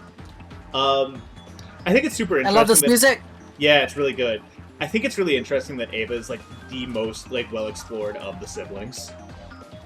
I mean, obviously, like, that has more to do with the fact that she's been alive on, like, a screen time for the longest. But I think that even among, like, the other siblings, like, with Rosa, I don't think we got this much, you know? Like, it feels like we're the most inside of her head in terms of, like exploring her insecurities and, like, her mental state and what, like, she has going on with her. And it feels like her relationship with the other characters are, like, some of the more important of the siblings, you know? Yeah. I agree. If Battler is the protagonist of the, if Battler's the protagonist of the cousins, then Ava's definitely the protagonist of the siblings. Leaving only those words behind, I left the lobby at a brisk pace. The lobby was partitioned off by a door, so as soon as I went into the corridor, they could no longer see me. The archive was next to the servant room. Father always owned a vast book collection, but after he started becoming engrossed with his occult hobby, his library of those kind of books grew even larger. So that the normal books suitable for a normal study had been forced out as the study overflowed. The archives where those normal books were stored. They were all stiff books for intellectuals, like complete volume sets of encyclopedias. That was very convenient for me now that I was investigating something. I entered softly, and just in case, I checked the room with my gun ready, making sure there were no suspicious people here.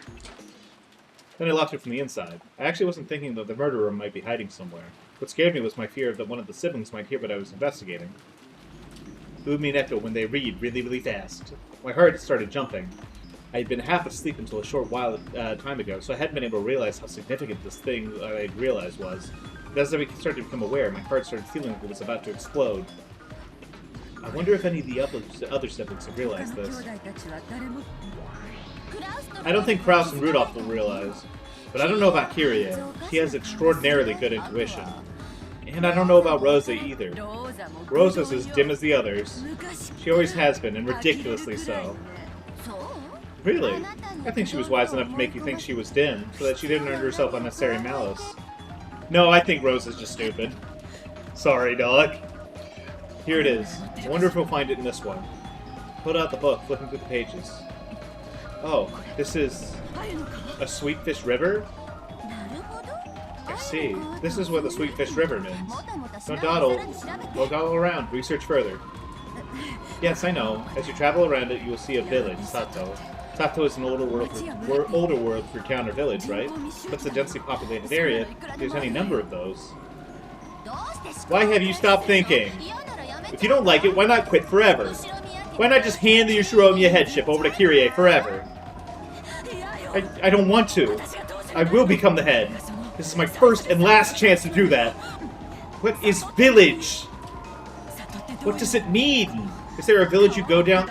Is there a village if you go down this river? In that village, look for the shore the two speak of. It's a shore, Kishi. Understand?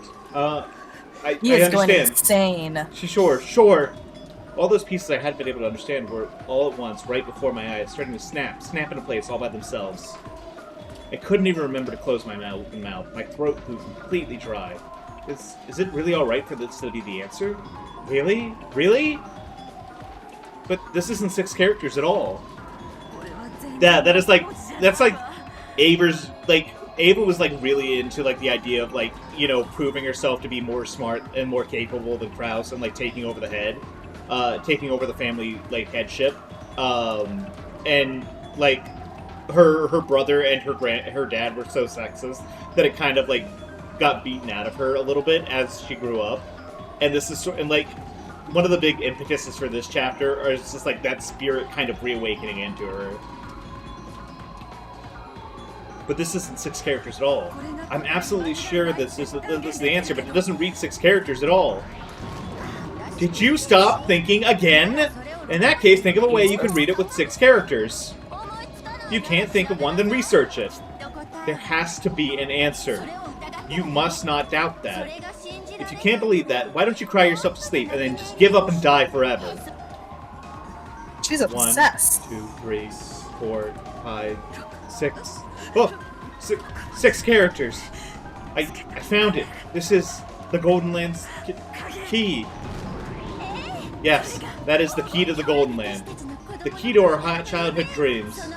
The only keyhole to stick that key in is in that place. That is definitely what offers the sacrifices. You get it now, right? But she's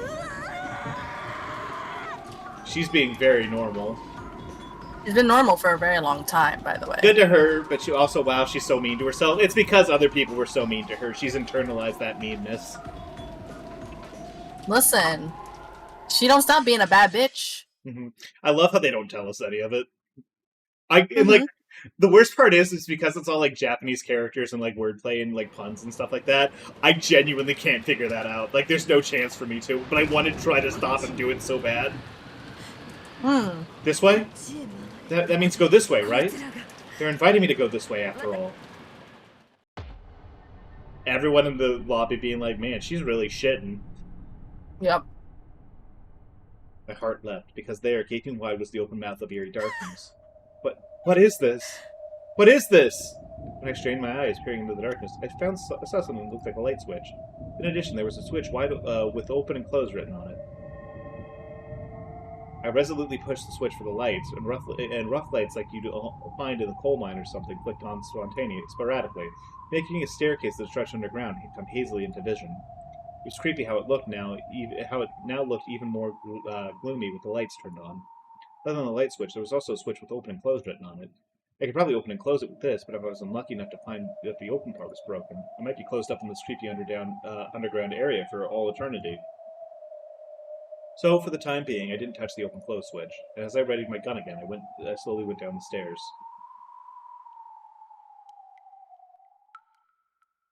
Because the ceiling was very high, it didn't feel cramped. On the contrary, I felt as though a cool breeze was blowing upwards, and I even sensed a spiritual presence from the eeriness of it. With my gun at the ready and carefully started forward, I continued descending down the stairs. The walls, the stairs, the lights, all of them were very old-fashioned. It may be beyond doubt that this had been made at the same time that the mansion had been constructed on the island. There were cracks in the ceiling, and water clung to the walls, constantly dripping down. That water fell into a gutter which had been set up along the stairs, then quickly and silently flowed into an underground darkness, as though it was telling me to go faster. The staircase was turned back on itself a number of times. It's hard to tell how far underground I had gone, but I thought it to be much deeper than one floor. Eventually, a rough metal door showed itself, and there, characters had been written with a dark red paint. They'd probably been written a long time ago. On the 10th twilight, the journey ends, and you shall reach the home of the bold. My heart, which had already about to explode, jumped even more as soon as I read those deep red characters. There's no mistake. This is the last stop. Father's Golden Land. I calmed my throbbing heart, somehow regained my composure, and readied the gun again. But since in the end I couldn't open the door with my gun held in both hands, I lowered the gun, carefully eased my breath, and opened the door.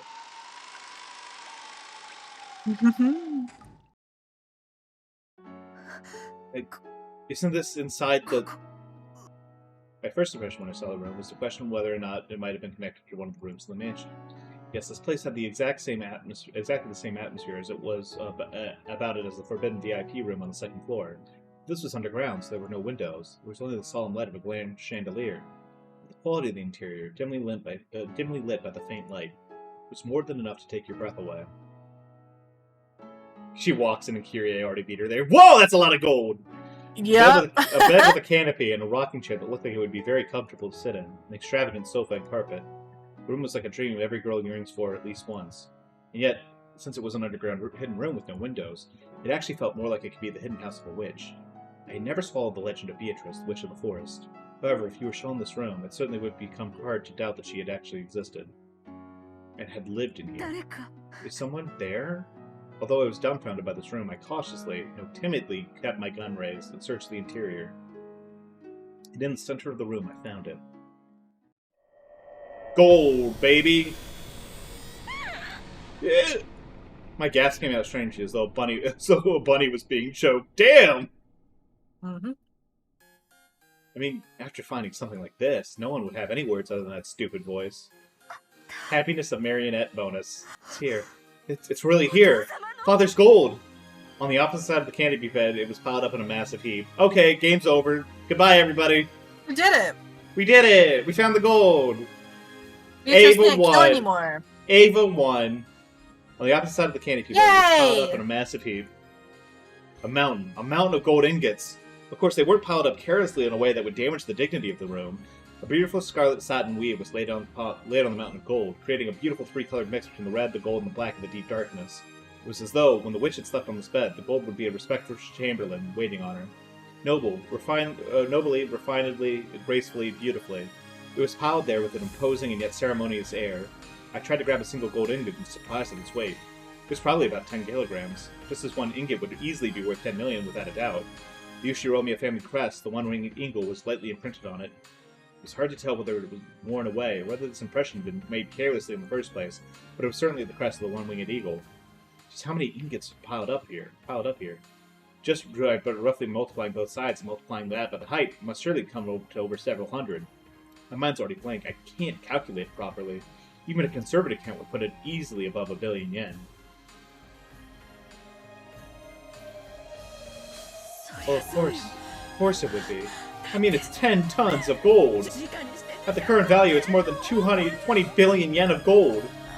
I found it before anyone else. I found it! Normal. And then she wakes up. In front of the mountain of gold, I spread my arms, looked up at the ceiling.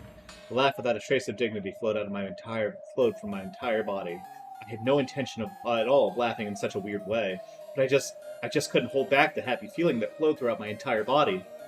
That older brother of mine probably wouldn't accept his loss just because I had found the gold, but from now on there would be no change in the fact that I had been the one to find the gold.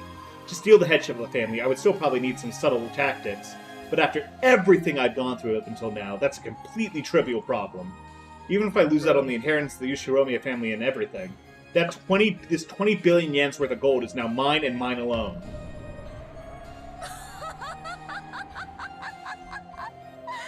Congratulations. There was a time when I thought of money as such a worthless thing. I thought, there are so many things in this world that you can't buy with money. But now I understand that that's just a lie. Money is everything! You can buy anything with money! You know what? She's so right. I'm so tired of being like, well, money can't buy you happiness. Fuck off. Fuck off, it can't. She knows better. Mm-hmm. It was just an excuse that the have-nots make for themselves. No, it's not a lie that the have-nots make for themselves. It's a lie that the ruling classes tell the have-nots so that they're like, well, I guess it doesn't matter. With this mountain of gold before me, I finally realized something so obvious. I can give birth to all the happiness in this world by melting this gold. With this money, my husband's company is fine now. We will always be happy as a family. And I can even leave a vast amount of money to George. The rest of the relatives will eventually be ruined and disappear. At that time, George will use this gold and revive the Ushiromiya family's lost honor. Oh. Just like his father did. Just like father did. Mm-hmm. Not his father. There will be no room for anyone to argue then. George is the true successor of the Ushiromiya family. It went from like, aw, to like, oh. No, this is still kind of an awe moment. It happened. My wish was granted! The dream that I have wished for ever since I was born into this world as Ushiromiya Eva has been granted completely in this very moment. My husband and I will be happy for all eternity, and I can also give my only son, George, eternal happiness. There's no way I'll waste it on foolish pleasures. My older brother has chewed up the Ushiromiya family, but George and I will revive it. And that means we have truly succeeded the headship of the Ushiromiya family. I succeeded. I did it. Honey, George. Your mother finally succeeded.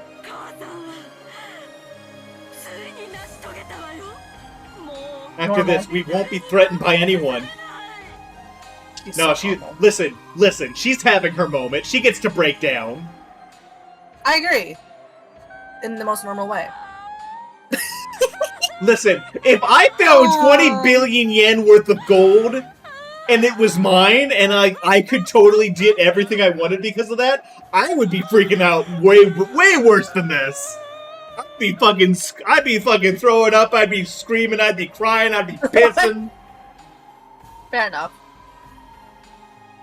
That's right, after this, never again will we be smothered by sad nights.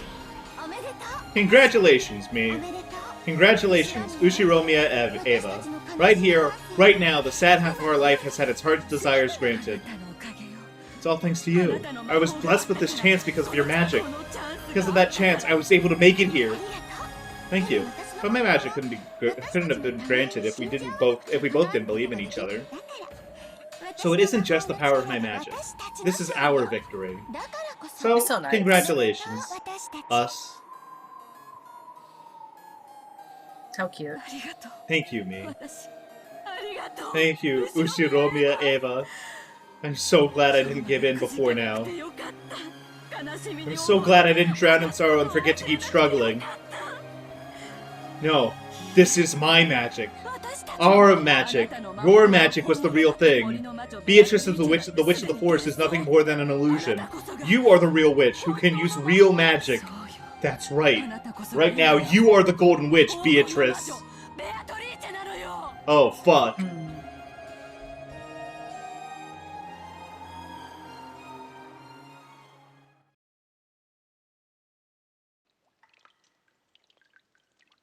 Ava decided to leave that place for the time being. Anyways, bye. Imagine having to come back and act normal. After however long this took. Yep. When she climbed the stairs again, trying to leave the secret place, she saw a creepy, swaying human shadow blocking her path, and her dreamlike state was blown away. Well, oh fuck! I actually kind of got jump scared by that. I wasn't expecting it. Who's there? Good. For an instant, she believed the true master of the showroom, the real Beatrice, had appeared. It seemed that the other person was also holding a gun. The two of them were pointing guns at each other. Eventually, they each realized who the other was. Rosa. I found it first! Fuck you! That is so fucked up that Rosa also figured it out. No. What are you doing in a place like this? I could ask you the same. What business do you have in such a place such as this? Doesn't matter, Ava figured it first. Ava did it first. True. I shouldn't have given you that hint, Nason. Oh, god damn. Are we really doing the Rosa secretly a genius? Mm-hmm. The Ava wouldn't have gotten it if Rosa didn't help. Yeah, that's true, but if I hadn't, I definitely would have been the first to reach this place. Too bad. It seemed that Rosa knew where the staircase went. Oh, they're definitely going to shoot each other. It's going to be very funny. It seems that Rosa knew where the staircase went and what was waiting ahead of her. That's rich. Coming from someone who arrived here after me. I racked my brains too much over the Sweetfish River. The Sweetfish part didn't really matter all that much, did it? That isn't true. It was an excellent hit if you ask me.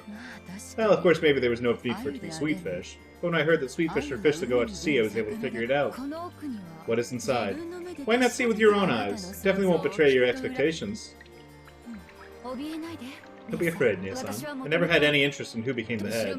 I don't even care about the Ushiromiya family name. Honestly, Kraus Nissan always did throw his weight around, saying that he was going to be the head. So I actually feel good about you stealing the position from him. Are you serious? Of course. I am the outside of the Ushiromiya siblings. Even if father had named me the next head, there's no way my brothers would accept that. I try not to have such naive dreams. Let me see, too. The proof of your victory, Nei-san. As long as I receive the proper portion that we agreed upon as siblings, I plan to actively accept you as the true victor in our game. If you shot me, then you would have all this gold to yourself, right? That's the same for you. You shot me, this gold would be all yours. Bang! For a tense while, the sisters pointed their guns at each other. This is the real. Here we go, baby. This is like just like even hyper than like the anime battle that was happening before. In fact, like I think it's more so. Two sisters so with much a weight on fuckload. this. Two sisters, a fuckload of gold, and 2 bullets separating each of them from it. Oh, goddamn. They both have the same gun. Why does it look like Ava's is smaller? Like I guess it's just the perspective. The same thing, actually. It's like it's just like the perspective. Like she's holding it a little bit more forward, but eventually, after they sized up the glint in each other's eyes, they lowered their guns. Ava removed her finger from the trigger and held the gun upside down. It was a position she couldn't quickly shoot from. When she saw that, Rosa held her the same way. Yeah, that's right. The plan of shooting each other and having all the gold to ourselves was fascinating for both of us. But if one of us suddenly disappeared in this island while it was isolated by the typhoon, there'd be a huge uproar. If we hid the corpse here, it probably wouldn't be found easily, but that isn't for certain.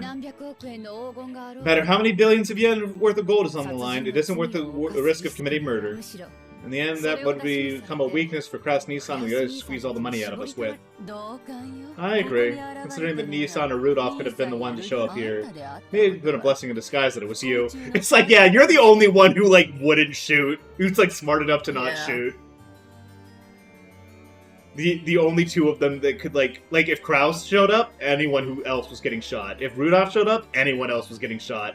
Ava and Rose are the only 2 smart enough to not shoot.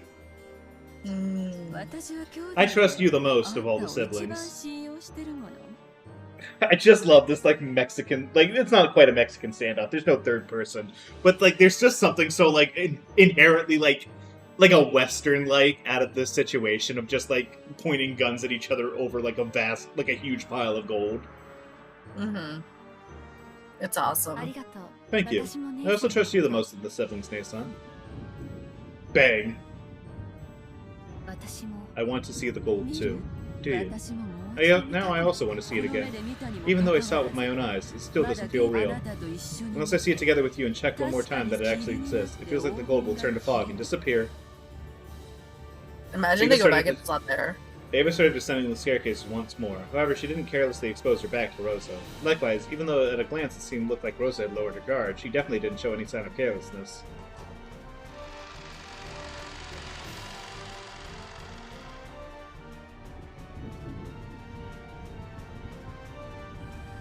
And they reached that room of the witch once again. Rosa also gasped, made speechless by the vast amount of gold.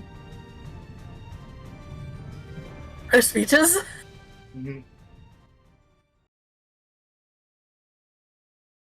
That's cool. I can't wait for them to not tell us until the next chapter, until the next episode. I love that it goes, anyways. Yeah. Rosa and Ava walked absentmindedly through the rose garden. They had left the guest house secretly, so they needed to be careful when they returned as well. They had to regain their sense of tension soon. Congratulations, Nei-san. Thank you. You decided it, didn't you? 50% goes to the bearer of the title of... You decided it, didn't you? 50% goes to the bearer of the title of Successor to the Head. Sure did work out well for you. That doesn't refer to Kraus Nissan anymore. So your share is now 50% along with a quarter of the rest for a total of 12.5 billion yen. Isn't that an incredible share? I'm satisfied with the 2.5 billion. Rudolph Nissan won't complain either. Kraus Nissan will probably be the only one to complain. Yeah, you're right. After all, Nissan is the practical manager of Rokkenjima. Since the gold was on these premises, even though I was the one first to discover it, things might get complicated if I don't handle it skillfully. It won't get complicated. We covered this in every other eventuality in excruciating detail in last night's discussion, didn't we? I wonder if it really will go that smoothly. No, Kraus is going to shoot you. Also, like, I don't think anybody signed any papers. Yeah, part of me is like, Kraus is kind of stupid. Kraus, like, part of me wants to say, like, Kraus is, like, if he doesn't shoot her, like, I think he's immediately going to go into, I'm going to hold you up in litigation for decades. Absolutely. I am going to use every single penny you and I have in litigation. Even if this doesn't come out, I want this to eat up so much of it that like, even if I lose, you come out a pauper. Mm. But then I I see it. also think that Kraus is like too dumb to like. I think that Kraus is too prideful and emotional and too sexist to like accept any of this, and he's just going to shoot her. Like, part of me cannot see a world in which Kraus does not immediately shoot Ava hearing this news. Fair. I've already completely gotten over my excitement. How we regulate everything from here is the real problem. That's a problem for the new head of the Ushiromiya family. You should enjoy that problem, Nei-san. It has nothing to do with me. Because she's so flexing. Yeah. I'll support you as the second person to find it. So please, at least give me the early payment we decided on. I'd like 150 million yen by March. Yes, that's fine. If you support me, I can graciously pay you that much. I'm not Nissan. Anyways, why don't we go and shock Nissan and the others? Even if we cover up the actual location, I want to see Kraus's and Nissan's shocked faces as soon as I can. Wait a second, Rosa. Wait a while before telling everyone about it. No? Why? You idiot, isn't it obvious? This is that haughty Kraus Nissan and that sly Rudolph we're talking about. Even if we announce it eventually, it's still too early now.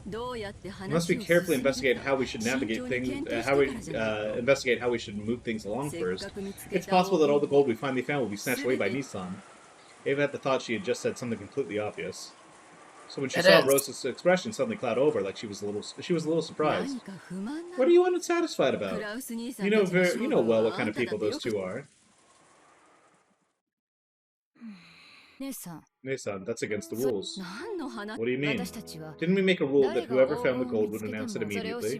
You hesitate, the foundation of the rules will be destroyed, and that could lead into something worse in the future. With Kraus Nissan as crafty as he is, that violation of the rules will complicate things later.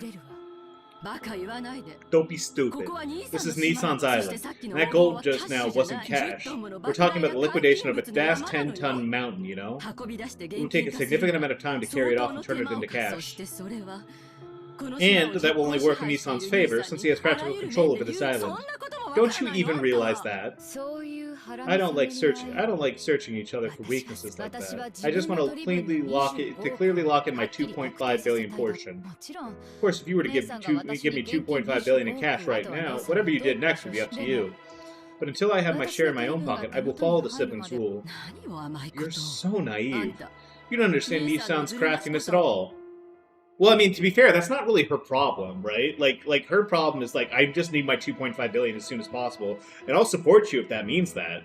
But like, if you're gonna hold up this whole fucking process because of a thing that I'm not involved in and I don't benefit in any way, shape, or form, that could fuck things up for us later, that could fuck things up for me specifically later, then yeah, fuck you. It wasn't that Rosa didn't understand the craftiness of her older siblings. In that sense, Rosa more or less understood Ava's caution. But in her heart, she couldn't clear away her even greater suspicion that Ava wanted to keep all the gold for herself, because she knew that Ava was at least as crafty as her other siblings, if not more. In other words, by quickly informing the other siblings of the gold's discovery, Rosa wanted to put a stop to any chance Ava had to keep the gold all to herself.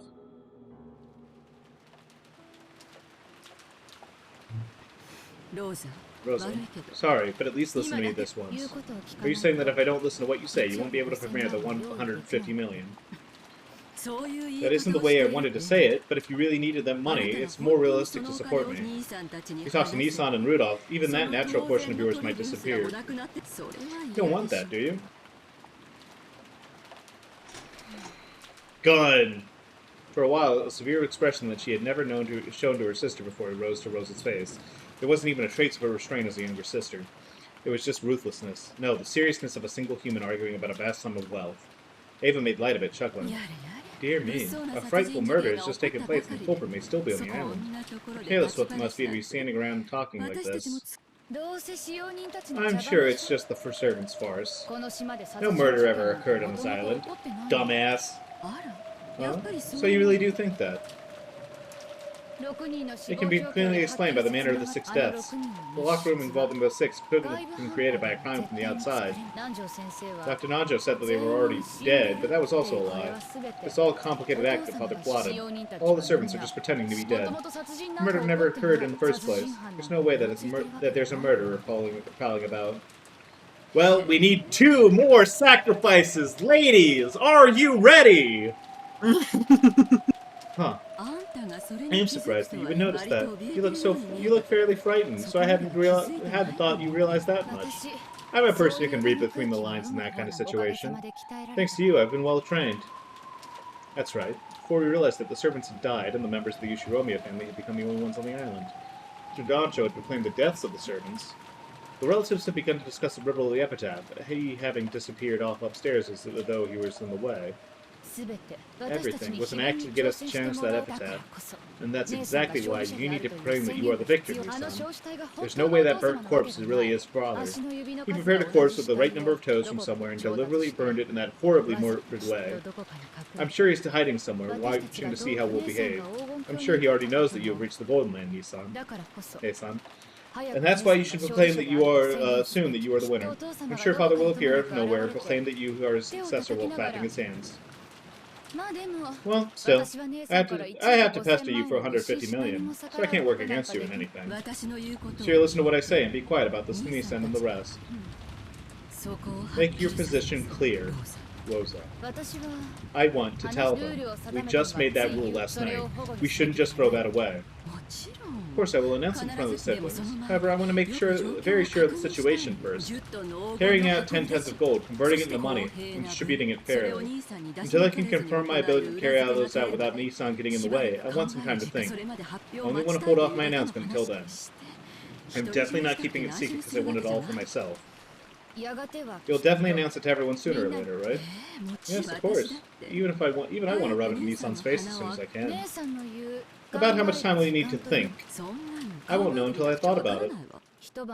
Would one night be enough? I can't promise you that it will only take one night. Out of respect for you as the successor to the head, I would support you for one night. This year's family conference will end tomorrow morning when the typhoon passes and the boat comes to get us. That's right, when the seagulls cry. Whoa! Whoa! Fucking what? Title drop! No! She said the thing! I will remain silent until then. If you think that you need more time to think after that, let's talk about it again at that time, alright? I will support your position as much as possible. You really are cunning, aren't you? I'm surprised. Were you always this strong-willed? It's true that women become stronger when they have a child. Yeah, you can become stronger because you've been working out by hitting your kid. You've been working, getting those reps in. That one arm is so strong from hitting her child. My child hitting hand is strong. I realized that myself when I had Maria. Alright. I thank you for your cooperation for the time being. We can talk about tomorrow when it comes. Yes, that's right. I believe that you will be a fair-minded successor to the head. You wouldn't think of taking all the gold for herself. Isn't that obvious? I will split the gold evenly among the siblings as we agreed.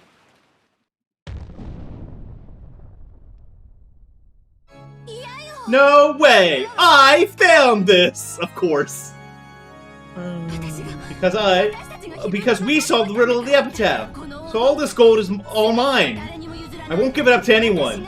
I am the head of the Ushiromiya family. I am! In a loud voice, the witch inside Ava claimed exclusive possession of everything. Of course, that didn't come close to reaching Rosa's ears. This probably didn't even reach Ava's ears either. I shall acknowledge that. You are the true head of the Ushiromiya family, chosen by the witch's epitaph. Now, I shall acknowledge that upon my name.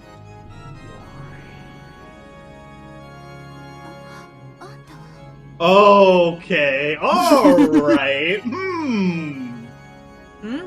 Okay. That outfit. You couldn't be, really. Beatrice? Maybe Beatrice was happy that Ava had called her by her own name. She cackled pleasantly. In concert with that laugh, gold butterflies rose up as though a storm of gold dust had broken out in the room. The room shone with the color of gold. Indeed, I am the Golden Witch, Beatrice. It's so fucked up that I look at this room and I'm like, wow. Trump would sleep here. This It is like matches her dress. like I'm just like it does, but I'm also like looking at this and I'm like, this is a very Trump-esque room. This is like what Trump thinks is like a classy, like rich person's bedroom. It's I slightly think more so. it's slightly more tasteful, but otherwise, Absolutely, I agree. there is nothing that should frighten you. So I am praising your exploits.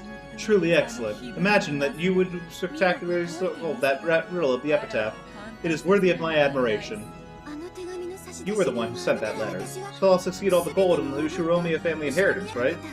You wrote that in your letter, and I overcame that challenge. I shall acknowledge it. Now, all this piled up gold and everything else of the Ushiromiya family is yours to do with as you please. For as of this moment, you are already the Ushiromiya family head. So now the murders are completely off schedule, because there's no more sacrifices. So it just means that Ava's going to be killing everybody because she wants it all for herself. Really? It's true, right? Right? Do not become agitated. I am openly praising you. As proof, I shall grant you this. Beatrice took a ring off of her own finger and held it out to Ava. She fearfully accepted it and realized that it was a ring. Could this be... It is proof of the Ushiromiya family headship returned to me from Kinzo, the golden ring. From now on, it is yours. You may put it on your finger and display it high before your siblings. None should doubt that you have now succeeded the Ushiromiya family inheritance. Ava stared closely at the ring. It certainly wasn't a fake. Without a doubt, it was the real thing. She, who had dreamed of receiving this ring someday, who had stared fixedly at it countless times, could say that for certain. This ring now has designated her as its new owner, and been handed over to her. And, timidly, she put it on the middle finger of her left hand. It must be like a really big ring if it was Yeah. Kinzo's, though. Oh yeah, absolutely. In that instance, she felt She felt a deep emotion welling up inside her that she had never felt before. Her mind grew blank, both eyes opened wide. That ring was on her own finger. Not in a dream, in reality. Reality. Reality. Who would win, Ava or Ava? I give it to Kid Ava. That woman doesn't know when he quit. Nope. Older Ava, she's too real. She's too tempered. She's not stubborn enough. That ring is surely also pleased, because it was able to come to you, who had dreamed of putting it on your finger for so long. The ring, Father's ring. How many nights have you dreamed of putting that on your own finger as you have done now? The strength of those feelings have became your magic, made that reality. Now you are worthy of calling yourself a true witch. Who are you? Are you really Beatrice? I am the Golden Witch, Beatrice, the Ushiromiya family alchemist. Following my contract with Kinzo, I now pass everything on to you. All of the gold I entrusted Kinzo with, and all of the wealth he built up through that, and the honor and inheritance of the Ushiromiya family. I will pass on my power and the title of the Endless Witch. Oh, fuck! Damn. Ava outside the board going like, what the fuck are you doing, you idiot? That's mine! I need that! Oh, I want the portrait to change. I want the portrait in like the in the hallway to change to like Ava as a kid. That'd be awesome. A witch's title. I will pass on all my magical power and the titles of Golden Witch and the Endless Witch. Following my predecessor, I will hand over my name, Beatrice, along with those titles. You may now call yourself by that name. Ava gulped. The lich. Beatrice gulped. The chandelier light, which had seemed dim, now felt too bright. By my name, I shall now carry out the succession of the Golden Witch. Oh my god, it is actually going to change. Oh, fuck! The instant Beatrice made that proclamation, a golden brilliance buried everything, and changed into a majestic space that looked like a throne room. In the throne room, there was a crowd of Beatrice's minions and brethren, as well as countless gold butterflies. Eddie, what percentage are we through episode 3? I can check. Please do. Because, in the previous ones, we kind of had the timer of the sacrifices ticking down. I have no idea how much longer this one is going to be. Sure. Let me take a look. Yeah, please do. as well as countless golden butterflies, celebrating the first succession ceremony in 1,000 years. And there was Beatrice, enthroned that only the Endless Witch was permitted to sit in, holding a golden staff, reigning with a dazzling dignity. Without being ordered by anyone, Ava automatically kneeled, hanging her head. A goat attendant respectfully offered Beatrice a golden staff modeled after the one-winged eagle. After Beatrice stood up and received that staff, she laid the tip of it on Ava's shoulder and spoke. It was a proclamation that was 1,000 years in coming. Okay. Yep. It's You're gonna say something ridiculous. it's gonna be a while. You're gonna say something ridiculous, like we're a third of the way through, and I'm gonna be like, "Fuck you." Well, you'll know when it hits. I don't like how you're saying that. You have spectacularly solved the riddle of the witch's epitaph and reached this golden land. I praise that accomplishment, and hand over all the endless magic as well as the titles of Golden and Endless Witch. From this point on, you may take my name, Beatrice. Come, raise your face, then stand and accept the staff. Ava Beatrice. Oh, okay. I am most grateful. Ava stood up dizzily and took the magic staff from Beatrice's hands. Her hand was trembling slightly. It's really sick how you can look up Beatrice and then see like 6 different characters. As soon as she grasped that staff, she was wrapped up in the brilliant sparkle of gold. As though gold butterflies were flowing out from the inside of her. In the instant she succeeded the Golden Witch, Ava felt something in the depths of her soul be reborn. To describe it in a word, it was energy. Energy with a gold color. It felt as though she was half asleep ever since she was born, and then finally now awoken for the first time in her life. For the first time in her life, she felt her true eyes inside of her eyes open.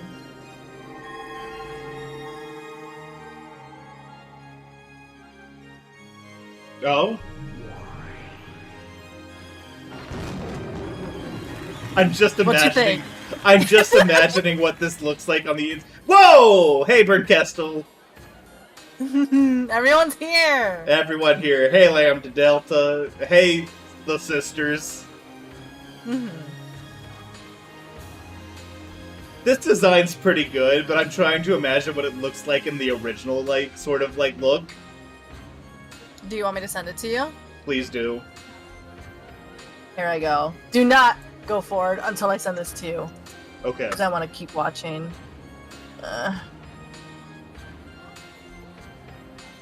Like, Lambda looks so pissed to be here. Like, I don't want to fucking do this. This fucking doesn't matter. We're just on one of the chessboards. Fuck it. The fortune should change, in my opinion. Yeah, no, I agree. I agree. Okay, let me grab this. Okay, this is like a very, very bad quality. That's fine. I'm sending it to you on Discord. Let me know if you want me to send it in the chat. Give me 1 second. Where? Oh, Would there. chat like to see?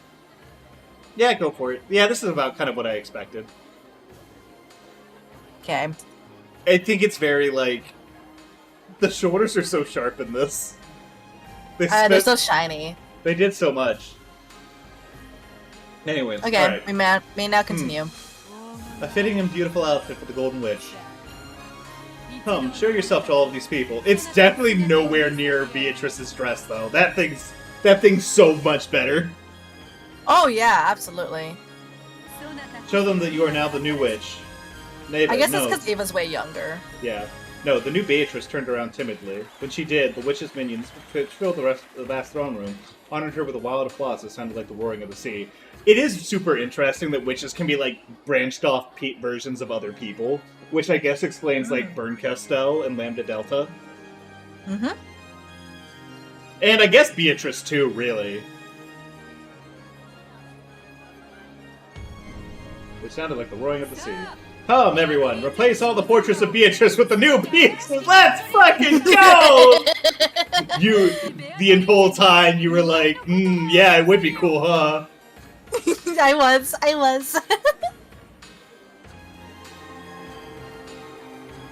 That's a pretty good portrait, actually.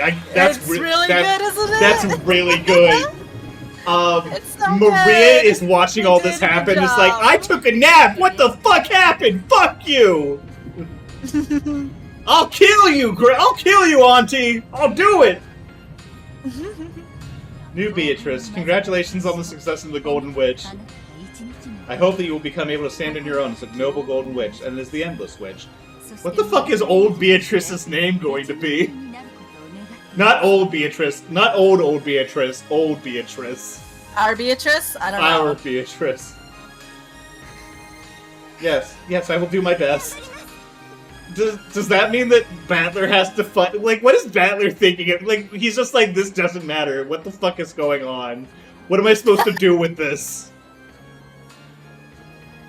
None of this shit's real. Fuck you. I expected composure fitting for the Endless Witch from you, unlike your naughty predecessor. Master, we're in the middle of a serious ceremony, so please, enough of that. Congratulations on the succession of the Golden Witch, new Beatrice-sama. I am called Renova. I am one of 72 demons permitted to serve the Golden Witch. From now on, I will always be at your service. If you ever inconvenience in the slightest, please, let me know at once. Thank you. Renova is rude, but reliable. If you speak to this man of anything that confuses you in your days of witch, he should be able to help you. And predecessor Beatrice-sama. It's a shame that I was not permitted to serve you further, even though we had finally been reunited like this. In future loops, Ava Beato also adds color commentary alongside Virgilia as my guess. I wouldn't be shocked. This is a lot to design to not, like, include in later bits. Also, I really love how they also, like, kind of made the shoulders, like, really defined on this one as well. Unlike the new art. These last 1,000 years have been very entertaining for me. I do like that they keep the consistent theming of the rose. Which makes me really think about, like, that rose that wilted too soon, that bloomed too soon. Currently, Ava and Rosa are in the Rose Garden. Yeah, that's true. I deeply thank you. 1,000 years with you wasn't boring. Please, take care of the new witch. Yes, that is the final order of the predecessor Beatrice. I, Renova, shall certainly carry on your wish. Thank me, Kay. I signed as your reference for the succession of the witch, you know? You know what? Ava's outfit could have been worse. Yeah. This is don't do that to my girl. Hold on. Hold the fuck on. This is not a Eddie, look at this. She's camp. Fuck you. I'm doing this. Like, how could you do this on Pride? How could you make fun of camp on during Pride? Oh my god, leave my daughter alone. So basically, if I hadn't signed, you wouldn't have been able to become the witch. So think me a little, alright? This is the Witch of Certainty, Lady Lambda Delta. The recommendation of a witch of the Senate, from the Senate, was required for your succession of the Endless Witch. Fuck you! Lady Lambda Delta recommended you and became your guardian. Thanks. Hey, Bito! This kid isn't grateful enough. I want to stop recommending her. Aww. Being a reference is not a thing to take lightly. If you're signed, then you must take responsibility. Lady Lambda Delta is also the Witch of Certainty. The Witch of Certainty prefers to make firm to create a state of certainty. She took a great liking to your efforts up until today and held them in the highest regard. Well, an unfortunate childhood, unrewarded effort. I can sympathize just a bit with those, that's all. It's not like I felt sorry for you or anything, so don't get so full of yourself. Did you actually say soon after that, you fucking freak? From my point of view, your succession, well, it's more of a coincidence than a miracle. Jesus Christ, Bird, calm down. You wouldn't have been worthy of my recommendation. Yes. This is Lady Burncastle. She's a very hard-to-please person. Still, you could say that just having her participate and celebrate is very fortunate.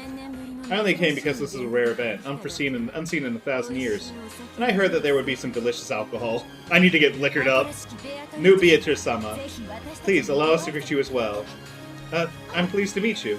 The Seven Sisters of Purgatory formed a line side by side. The eldest sister, Lucifer, took a step forward and kneeled. These are furniture who served me. A gift in celebration of your inheritance, I will send them to you. After you succeed the Gold Witch, you will need to perform the ritual for your own resurrection. Oh, okay, so she still needs to do the murders. The Seven Sisters of Purgatory perform an essential role in that ritual. They're a bunch of miscreants, but they serve their purpose. Have them do whatever you wish. We will always be by your side, Beatrice-sama. Please order us to do anything you wish. We will certainly show that we can accomplish our task. So does that mean that, like, old Beatrice can't be resurrected. Like, she handed off the reins. Because it's not like she got resurrected by this. Even after that, the various nobles and minions visited and offered words of congratulation for the new witch. As she responded to them confusedly, she felt as though she was getting lightheaded due to lack of oxygen. She couldn't tell if this was something real or unreal, but there was just one thing she could understand, the feeling of achievement of being permitted to call herself the Golden Witch. That alone was a truth she could definitely understand. So good. It's really good. Battler's like, what the fuck? What the? Of course I'm not going to swallow this story, but what on earth does it mean? Auntie Ava's the new Beatrice? Are you saying that she's become a witch? What the hell? Beatrice is also like, this is really not what I thought was going to happen here. This version of me on the game board's out of fucking control. I don't know where the fuck she thinks she's getting away with this. Imagine that someone would be able to solve that riddle. However, that is the rule. I must follow it and pass on the position of Golden Witch in my name. It's hardly something to be surprised about. The lady wrote that rule in a letter and announced it at the beginning. Eva-sama was the first to be successful. That's all there is to say. Virgilia, are you there? Yes, here I am. What does this farce mean? Even if this depiction of strange witches showing up one after another is some for bullshit, isn't this like Auntie Ava has become a witch? Calm yourself. She simply received the title of Golden Witch and might call herself that in the future. This succession ceremony is, without doubt, nothing more than the performed according to that child's interpretation. Don't fall for the same move twice. That's right, that whole grand ceremony was all phony. But at least it's a fact that Auntie Ava solved the riddle of the epitaph. At the same time, that means she inherited the Ushiromiya family headship. But by obtaining 10 tons of gold, it means that Auntie Ava might as well call herself the Golden Witch. Is that it? Damn, making things as complicated as ever.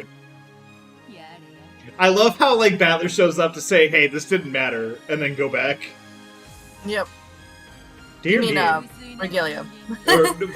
Well, Virgilia and Battler. They're both like, okay, this didn't matter, bye. I feel like that's like 90% of what's happened. It's just like, there was one locked room, we solved it, nothing else mattered for Battler.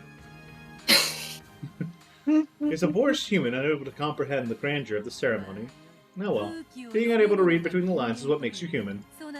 I pity you, but I do not blame you. Ah, damn it. Don't look at me like you feel sorry for me. Still, for the time being, there's something I need to check. This is like whenever you or I say something fucked up, and then the other one just like kind of looks at each other like... Yeah. Yeah. Mm-hmm. Yeah, keep going. Mm-hmm. Yeah. Damn. Damn. This is clearly Lambda Delta's fault, you're right. For the time being, there's something I need to check, and that's regarding this younger version of Auntie Ava. In other words, the definition of this new Beatrice. What the heck is she? Even if I tell you of it, you will just persist in your disbelief in magic and witches, will you not? So there's nothing in particular for me to explain. You may believe that things are as you think they are. The way I think things are. Then how should I interpret this? For now, grasping it as a visualization of a different being inside of Ushiromiya Eva may not be a hindrance, I believe. Yeah, it's just like this is her expression of her stubbornness and like her desire that she kind of left behind as a kid, whatever.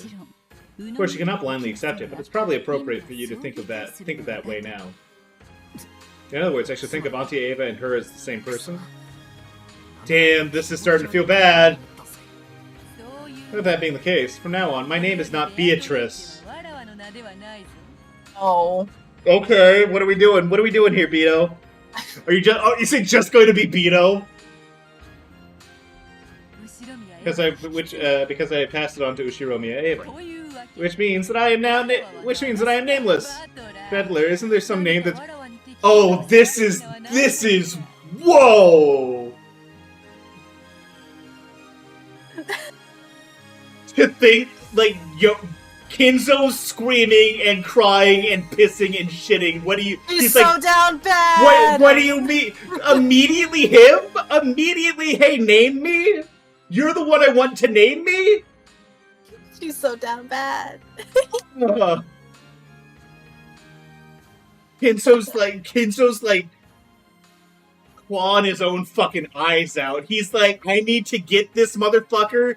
I need to kill myself so that this man could never be born. I need to go back I need to go back in time and kill this kid in the crib. I need to kill his dad in the crib. I need to kill myself in the crib. I need to kill my wife in the crib. I can't let anything even remote. I gotta scorched earth this motherfucker. Oh.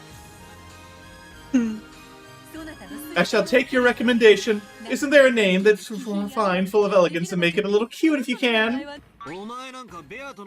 Just Beto is good enough for you. Bruh. There's probably enough of a difference between Beto and Beatrice. Shadow Wizard Money Gang. We love casting spells. Thank you for the Shadow Wizard Money Gang dagger.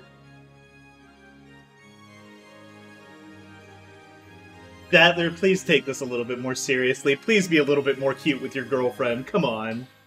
Today's Beto, is it? Doesn't feel odd, but it's boring for some reason. They say the temperature of black tea and a woman's heart are difficult in any time period. Battler, it's like, come on, dude. She's so disappointed. She's like, this is like this. Oh man, you really fucked this one, dude. In any case, true. handle what is to come with composure. Oh no. Compared to when this child was Beatrice, now that we can tell her apart from Ushiromiya Eva, the situation is advantageous to us.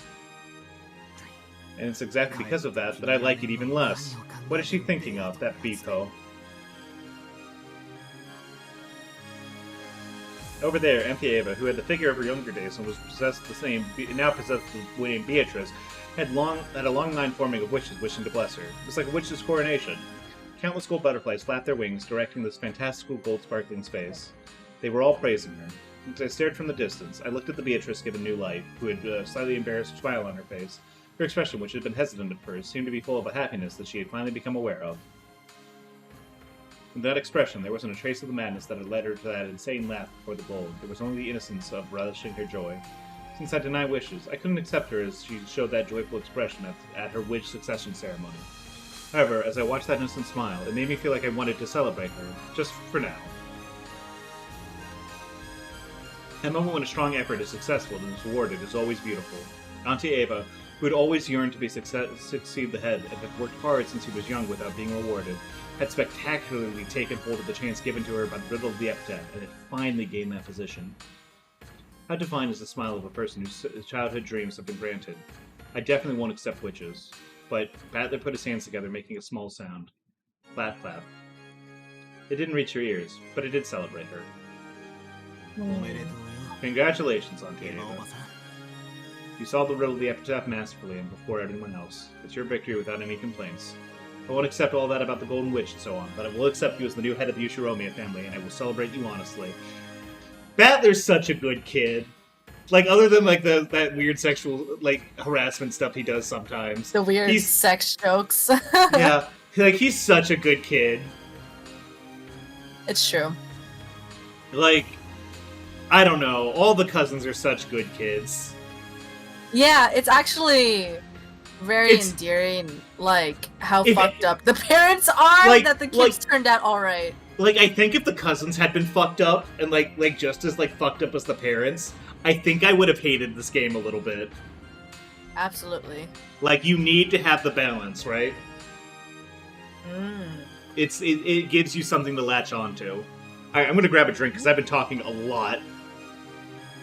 I'll be right back.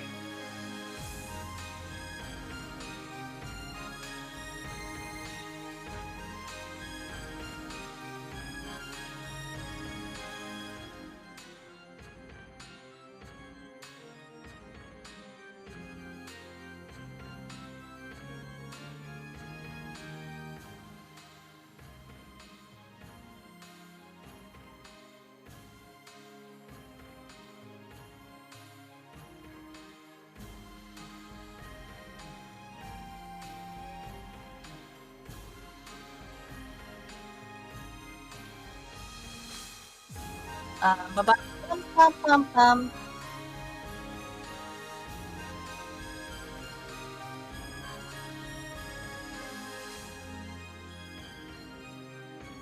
Bum, ba-dum, bum, bum, bum. Probably need to fill up my water pitcher again. She's part of the Gold Witch Money Gang now. You're right.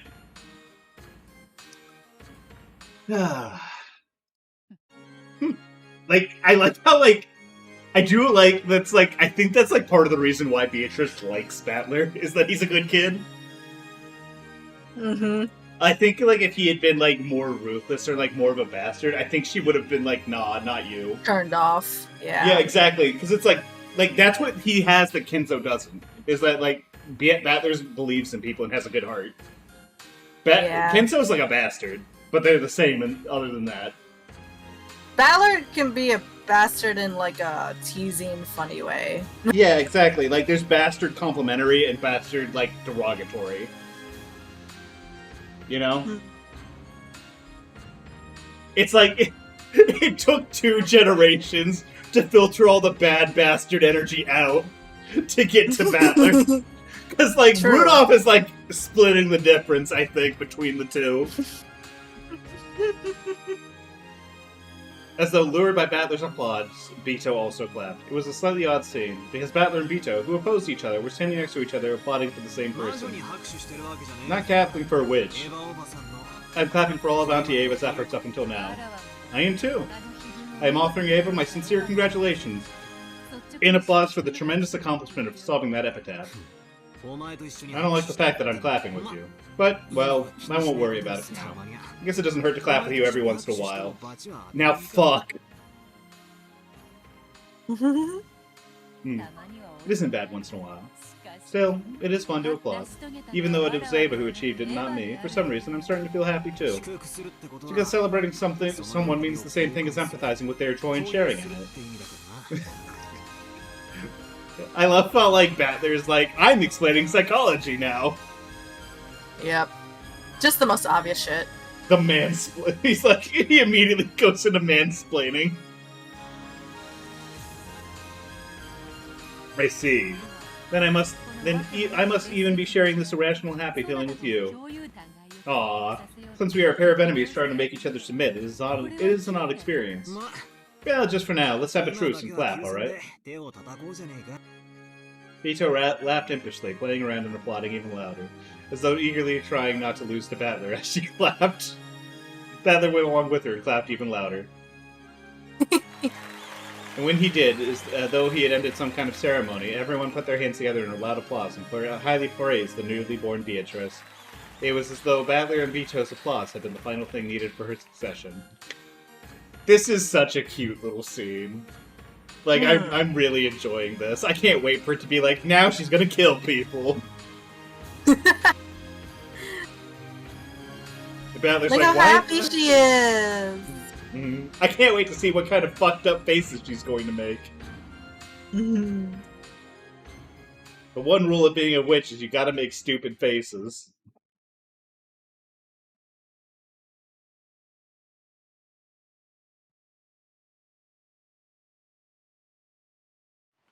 It's not even noon yet. She did all of that before 10 o'clock. I know. She's a productive lady. Rosa returned to the lobby. It was still her time to rest, but her expression made it look as though she couldn't sleep deeply with all this tension. You have to force yourself to lie down. It'll get tough for you later on sweaty. Thanks for caring. I just can't sleep. Wouldn't took a shower at least, that'll be enough. Next person can rest. What about you two? Kirie-san? Rudolph-san? I'm kind of shocked that Kyrie wasn't involved in this somehow. Beyond, like linking some of the initial wordplay stuff together. You thought she was gonna be the one. No, I didn't think she was gonna be the one, because this one was obviously, like, leading up to, like Ava's story. This was her bit, this is her thing. She needed to be the one to find it first. I always kind of figured she would be. I'm just kind of shocked that Kyrie isn't more in on the situation, I guess. Like, I feel like even if she didn't solve the epitaph, is this game infinitely long? There's 8 chapters. We're, like, midway through chapter 3. So, kind of. Hey, Barry. Hi, Barry. She should have found it, should have found it too there, so it would have been a Mexican standoff. You're right. True. Jesus fucking Christ. We're gonna be here for a No, while, Barry, let me Barry. have this. I wanted this. I wanted this for so long, so many years. What This will is we for do, me. Rudolph-san? Will we rest? You can rest if you want. I'll stay awake. It's the only manly thing I can do right now. It's so tiny in his big old man hands.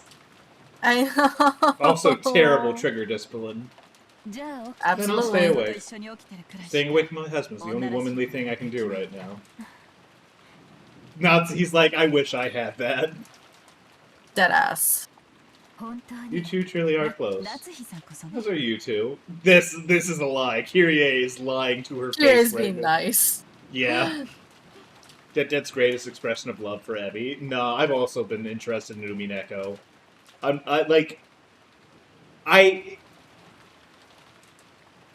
don't want to say I wouldn't have done this if I wasn't already interested in it, but it would have been a lot harder for me to like sit down and say, yeah, okay, we're gonna do this. This was very easy for me to do. It was just a matter of like, when do I do it? Because there's like all these projects and stuff that I was always trying to like focus on, like, you know, when do I want to do this? When do I have time to do this? Is there going to be a space between releases that I'll be like, and then I just like, you know what? Fuck it. I'll just do it. Also, like, I think it was one of those things where, like, everyone in the collab server came together and was, like, collectively bullying me for not doing it. So I'm like, sure, why not? But yeah, like I said, if I hadn't already been interested in this, I still think I would have done it, but I think I would have been a lot more reluctant to it. I was actually quite excited for Umineko, because I had, like, known enough about it by osmosis, and I knew enough people who, like, whose taste I respected were really, really into it. So I was like, yeah, no, I really do want to do it. Unfortunately, I had no idea what's happening. Barry, that's what the VODs are for. That's what the VODs are for, so you can go back and learn what's happening in Umineko. So true, bestie. Hours and hours of det content. It's just, if you've ever wanted, you think I watch VODs, Barry, I just can't, I'm just, like, sitting here imagining you, like, choosing to go and listen to, like, countless hours of, like, listening to me ramble about, like, stories and, like, how I think things are going to happen and, like, my theories and shit. And I'm like, that might just be hell for you. Yep. I'd never heard of it before you all introduced it to me. I think it was this is absolute, like, Ryukishi games are absolutely what I would call cult classics, in that they're not, like, super widely spread, but, like, they're very respected by people in the know. Like, if you ask any person who, like, is super into VNs, or who writes VNs, about, like, one of the, like, the best VNs of all time, I'm sure that a Ryukishi, like, visual novel ends up on their list. The only VODs I watch are the D&D ones, and that's Take Notes. I really should do that more. I got really embarrassed last time when I kept being like, I don't remember what I named the company. I don't think I did name the company. Oh well. And then everyone had to inform me, no, it was Mirai Software Solutions. You already named it. Yeah. I really love how the women are written in here. The women are, like, some of the best written characters in Umineko. It's so good how the women are written. They're all Women like are awesome. They're written with so much depth, except for Kyrie, who's just like standard and competent. But that means her shit's gonna be so fucked up.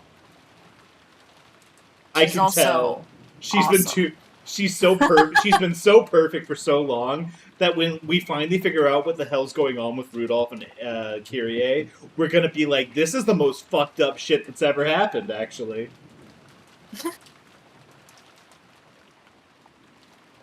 It seems that Eva and Hideyoshi are out cold. And Kraus is like, I don't care about that. Moving on. Ava's sleeping peacefully. It appears as though, unlike Rosa, they can't fight against their age.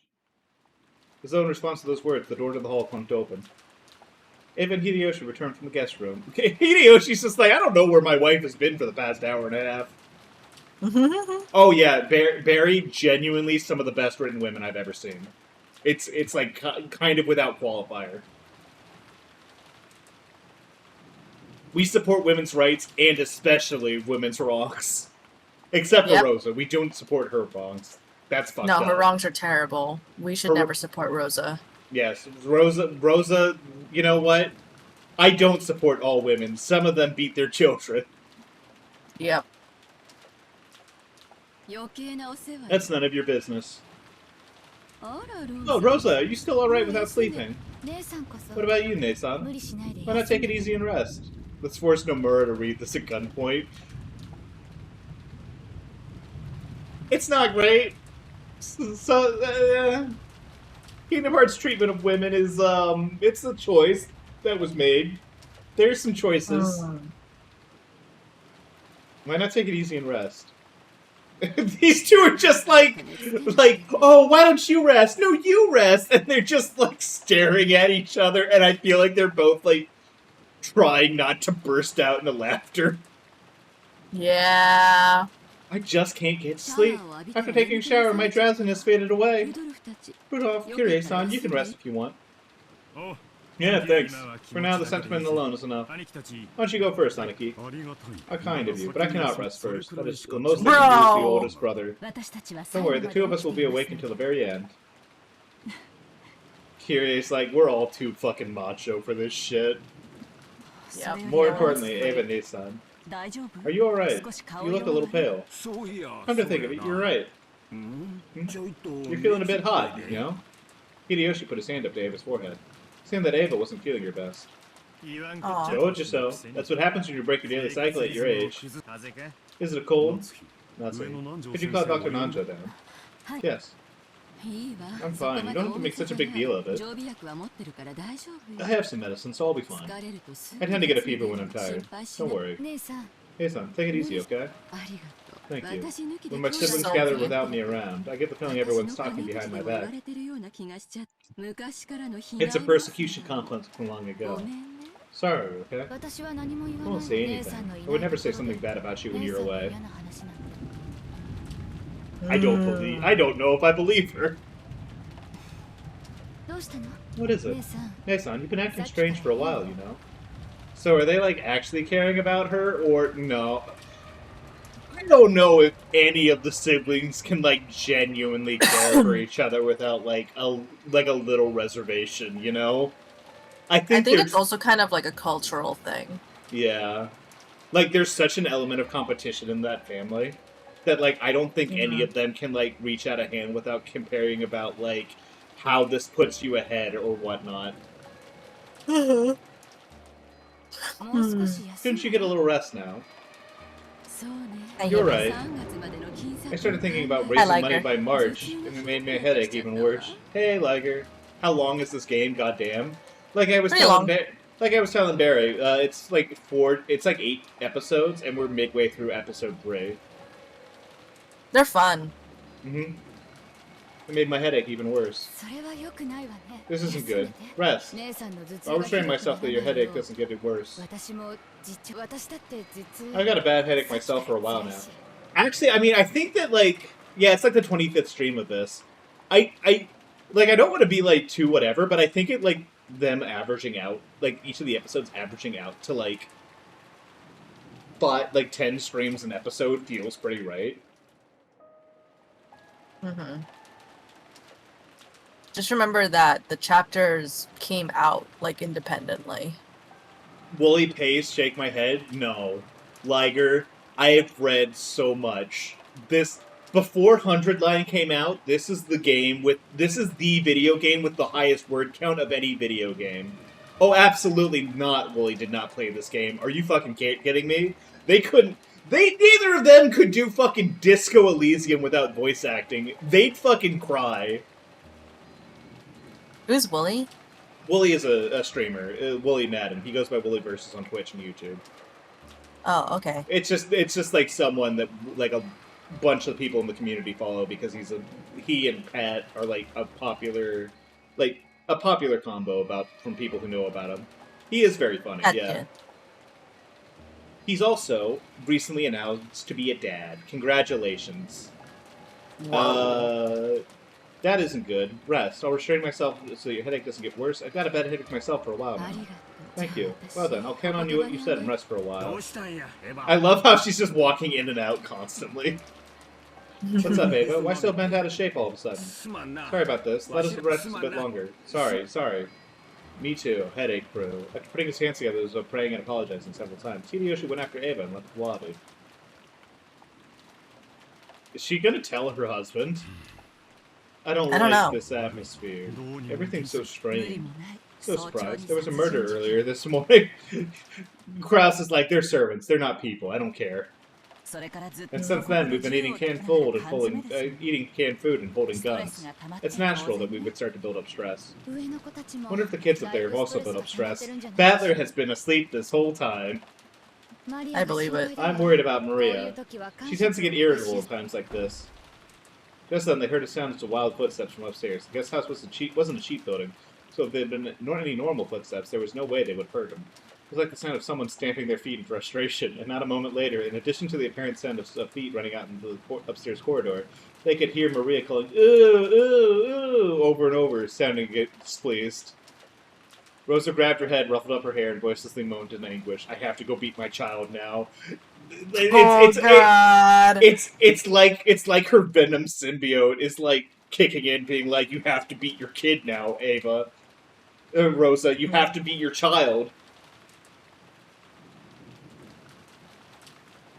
The adults conscientiously turned her back to her, pretending not to notice. The noisy clamor came downstairs and flew into the lobby. It was Maria, who was sobbing, the other children who had come down with her, and Nanjo. In other words, everyone on the second floor had come downstairs because of Maria's tantrum. Rosa... Where the fuck is Battler? Rosa couldn't hide her dissonance at the scale of the annoyance her daughter was bringing to everyone. Sorry, Auntie Rosa. We tried to calm her, but she just wouldn't listen. This is because somebody else... She sent somebody else becoming the Golden Witch. She's like, this is bullshit. Should have done this. What the fuck?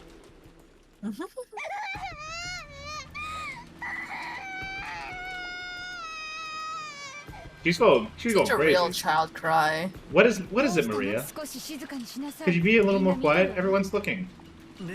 It's that Rose of hers from the Rose Garden. She suddenly started saying that she was worried about it.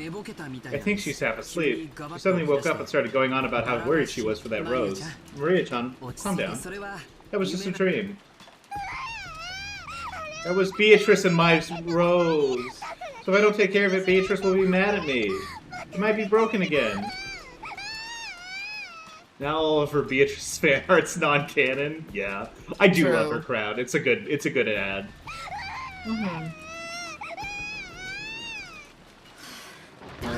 Listen, I'm telling you to quiet down a bit, all right?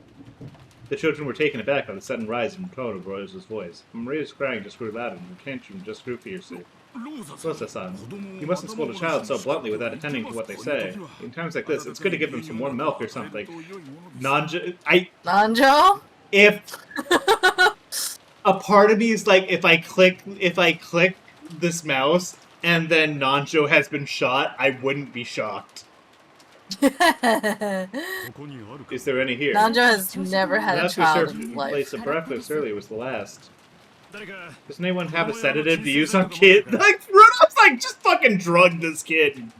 You know, those silver pill things? Of course I do! Yes, I'll search for them now and make her take them. Oh god, everyone's so agitated. Without hiding her displeasure, Rosa grabbed her handbag that she had placed on the sofa and fished around for the medicine. It seemed as though she had brought some child-used sedatives from Maria's tantrums. She found it and tipped the bottle into her palm, but it seemed to be empty. Irritated, Rosa shook the bottle several times. That didn't change the fact that there was nothing in there. All the while, Maria's crying was growing more and more intense.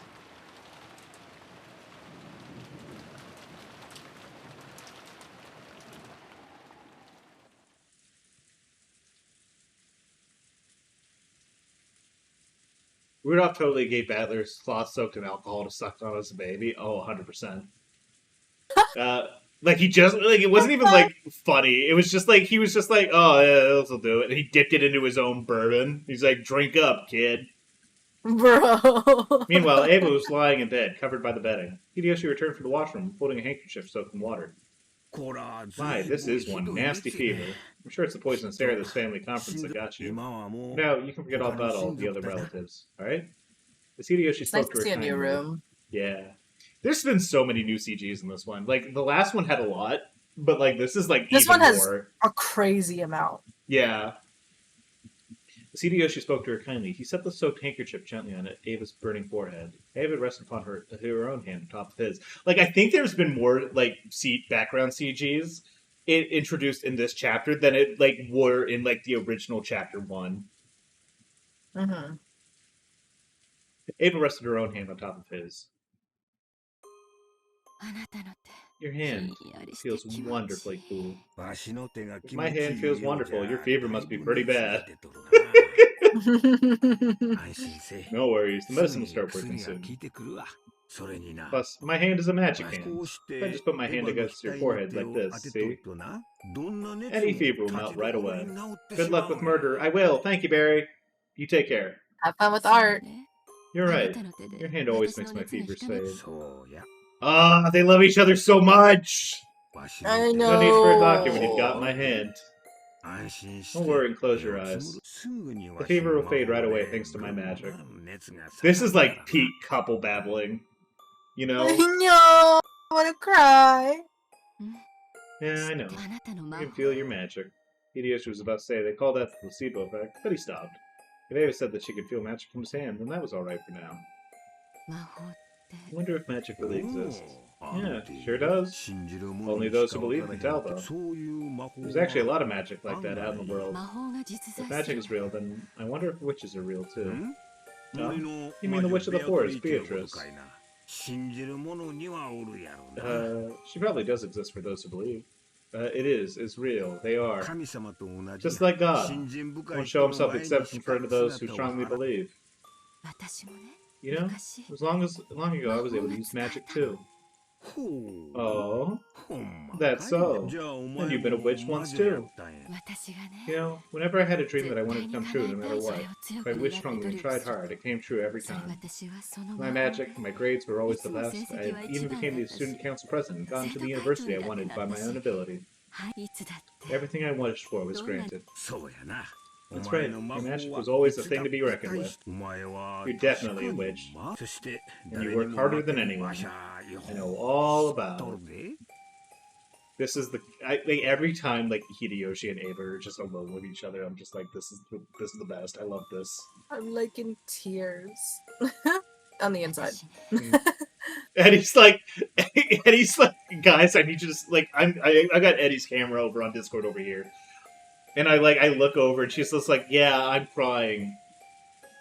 On the inside. This is too sweet. I'm expecting a shoe to drop. I would like to point out the last time they were in this situation, they both got, like, fucking spiked super hard. Yeah, they were murdered. You know, ever since I was a kid, the whole time, there's been another me inside myself who's always supported me. And that other self was a witch. I didn't believe in Beatrice, the Witch of the Forest. I always believed that if the Witch of Furokunshima did exist, it was the witch inside of my heart. I'm so grateful to that witch inside myself. I'm always so grateful that she had let me meet up with you. Aww. You're always too timid when you get sick. Don't say anything for now. I'll stay like this the whole time until your fever is gone down, okay?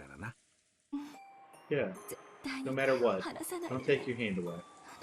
Somehow I feel like I'm becoming something that isn't myself, and it's been scaring me for a while now. I get the feeling that the witch inside of me was provoked by Beatrice and is growing stronger and stronger. Delusional. Somehow, it feels like she's going to swallow me up. It's alright. As long as I'm with you, there's not a thing to be afraid of. Remember the time we went to that dangerous country and the whole bus was robbed?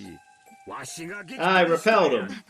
Honey, you just handed over your gold watch and begged him to go away. Begged him to go away!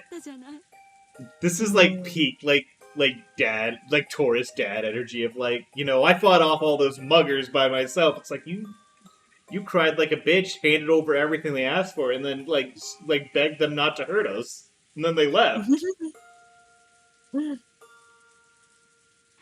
was pretty lame, but it was cool. His hand, please don't move it away, no matter what. Not even if I fall asleep. And even if something creepy sneaks inside, protect me. Yep, leave it to me. So stop worrying now and get some sleep. Medicine, my magic will start working real soon. Ava finally calmed her heart and closed her eyes. Just then, there was a sound of a door being opened violently from the direction of the lobby. It seemed that Maria was having a tantrum, and screams of "ooh" could be heard, along with Rosa's rebuking yells. They were probably annoying to listen to. Maybe it was taking a toll on her headache. Ava moaned as though in pain and buried herself in the covers. It was easy to guess what was happening. Maria had probably had a tantrum for some reason and gone down to the lobby, and when Rosa had scolded her for it, they had started arguing. And the looks of the rest of the family had been too much to bear, so Rosa had taken Maria out into the corridor. Hideyoshi had no desire to interfere with Rosa and Maria's problems. But just for now, since Ava's condition was so bad, he wanted them to take their ruckus somewhere else. Oh no, he's gonna take his hand off! Wait just a second, I'll go ask him to keep it down. Come back quickly. Don't worry, I won't leave this room. Hideyoshi removed the chain, opened the door, and stuck his face out in the corridor. He immediately met Rosa's gaze. Everything alright, Rosa-san? Sorry, did all this noise wake you up?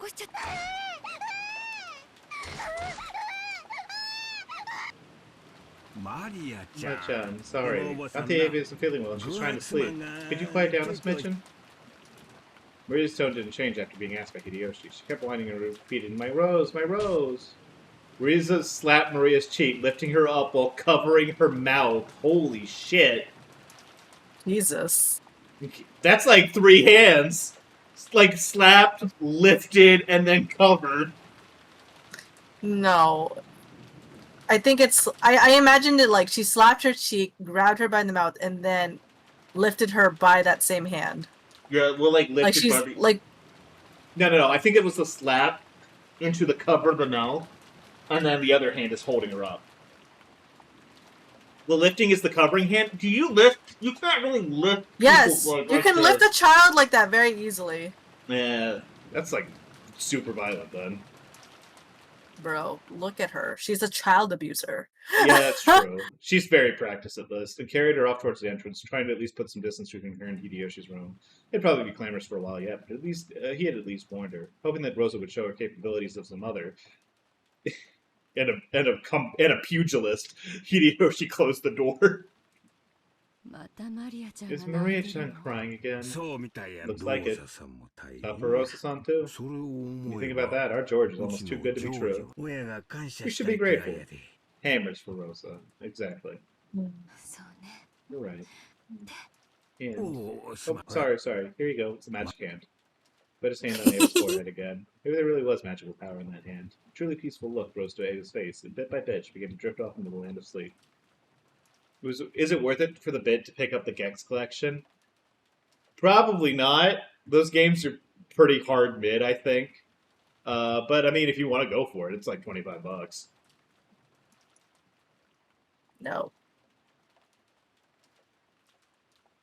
Save money. Maybe on sale, yeah.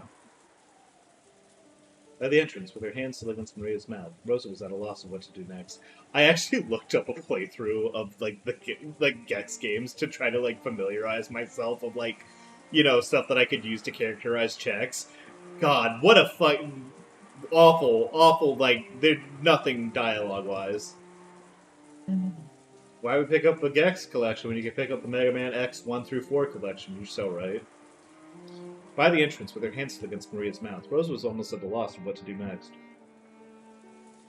She had been unable to withstand everyone's gaze in the lobby, and yelled at the children to go upstairs before dashing out of the lobby. When she went out into the corridor, Hideyoshi had told her that she was being too noisy. Where should I go now? Where should I take this child who is having a tantrum? She felt as though she was about to cry in frustration. As Maria kept struggling in an attempt to scream, Rosa put her mouth up to Maria's ear and tried to persuade Maria in the calmest voice she could manage. Maria, you really want to see the rose that much? Maria nodded her head several times, moaning, "Ooh, ooh. Why do you want to see the rose that much? I'll listen to you, so will you tell me quietly? I'll hit you." Oh, I was almost like, yeah, that's like very reasonable of Rosa. I'll hit you if you scream. I'm like, never mind. My rose. Beatrice revived it. It might have broken again. I'm worried about that. Can't sleep until I make sure. It seemed that she was still making a fuss about that marked rose from yesterday. Rosa felt her headache throbbing again, but she was at least a little relieved that Maria had stopped her screaming. Anyway, everyone is having a hard time right now, so don't bother Mama and everyone else. You can worry about that rose all you want tomorrow when it stops raining. So just listen to me for now. No, no, no, no, no. My Beatrice's rose. This is worse than the luncheon I shared at Junji Ito's house. Checks. Like, that's kind of unironically, like, where it's at. Like, that's, like, the level of, like, reference that Gex is operating at. Rosa reflexively covered Maria's mouth. She had spoken a little too harshly and had gotten her agitated again. Rosa realized that it was partially her own fault, clicked her tongue in self-hatred. But Maria thought that was directed at her, and her crying grew fiercer. I'm begging you, please be quiet. What can I do to make you stop crying? What should I do to make you listen to what your mama says? Whoa! She locked in! Abruptly. Maria stopped crying unnaturally fast. Then she turned around and muttered, if I can see my rose, I'll be quiet until tomorrow. Really? Yeah. If we go to the rose garden and I see my rose, I'll behave. Is young Ava possessing Maria? Purple eyes. No, I'm just kidding. I mean it, Mama. This is awful. If it would keep Maria quiet for the time being, Rosa thought that even going out into the wind and the rain would be a small price to pay. I mean, she already had been out there earlier. She did think it might be a bit reckless, but in the end, no murder or anything of the sort had actually occurred. Although all that clamor since this morning had been a farce set up by Kinso, he thought about it carefully about that chain of locked rooms, who communicated more clearly than anything that was all an act by the victims themselves. Will you really listen if you go to see the rose? Yes, I mean it, Mama.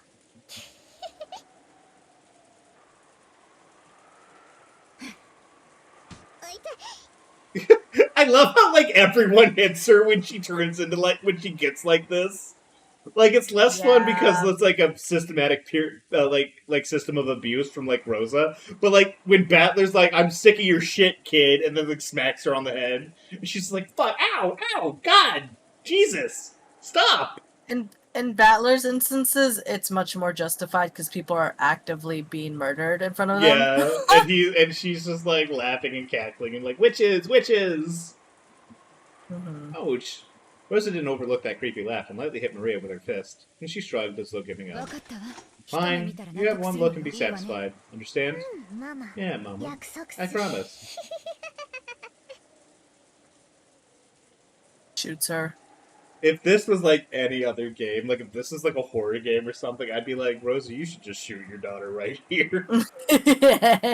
I mean, it kind of is a horror game. Yeah, but also, like, I never want to say anything that Rosa does to Maria would be justified, so I can't say that. You should just let her kill you. He also presumably isn't hitting as hard as Rosa. There's not as much emotional intent behind it. It's just like, shut the fuck up.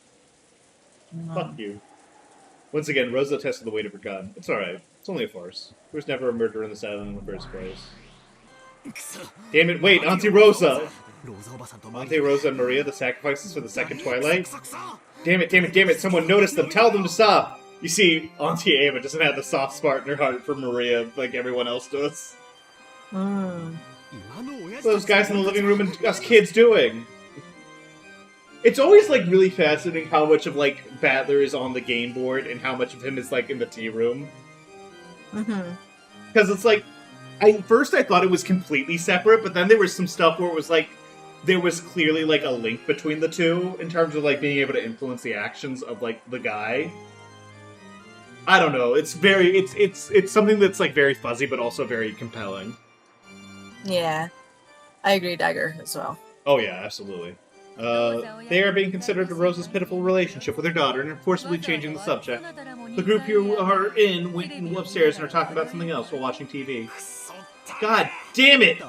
Someone notice them! Who's the closest? Is his Uncle Hideyoshi? Please notice the two are leaving through the front door. Ah! They won't reach, Don't disturb their precious time together. Hideyoshi kept talking kindly, his hand on Ava's forehead. He didn't notice that Rosa and Maria were going outside through the front door at all. In that case, there were no way the others in the lobby, which were even further away, would notice either. And the cousin's room upstairs was even worse. Why are you so panicked? On the first twilight, didn't you defeat me with that bold move, saying the culprit died in an accident on the first twilight? I mean, yeah. Doesn't mean that there's no longer a culprit on this island. What is there to be so worried about? Shut up, I can see right through you. Someone stop them, those two will be killed. Someone stop them! Ah!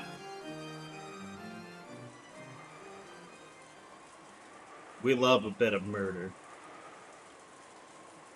There was no way the battler's voiceless scream would reach Rosa or Maria. The two of them could be seen in the rose garden. The rain was still awful, but fortunately the wind had died down a little.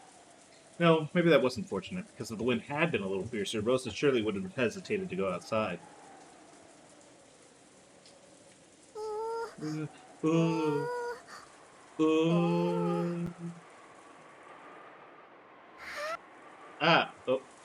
Here it is. Maria found her own rose with the bold lace and stared at it lovingly. Rosa had accepted the promise that Maria would only have one look at it, but she didn't want Maria to complain that it hadn't been enough later on, so she decided to go along with her until she was satisfied. She believed that there wasn't a culprit, but if by any chance she was mistaken, they were now in an extremely dangerous position. Rosa realized that faintly herself. Things got bad. She would throw away her umbrella and ready her gun. Keeping the innocently rejoicing Maria in the corner of her eye, Rosa gazed warily in all directions. Ah, hell. Were her eyes just tired? Even though no one should have been there, she thought she saw something glitter in the dark rose garden with all its wind and rain. Gold-colored. Had to be her imagination, because to Rosa it seemed as though gold butterflies were dancing through the rose bush.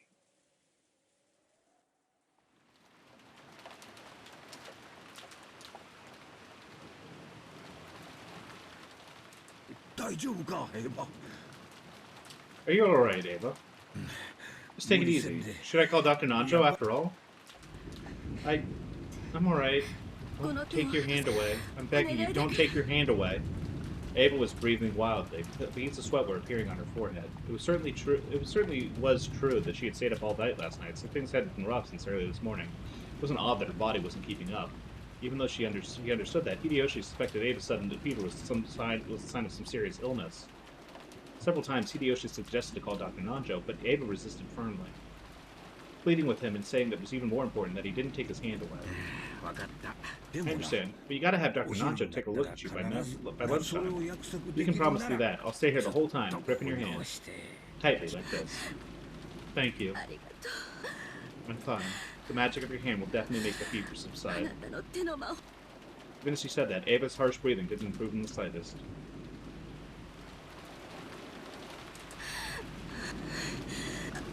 Don't let go. Don't let go. It sounds like she's giving birth, almost. Am I, like, insane for saying that? Eddie? Eddie, you know, I'm not insane. Oh, no.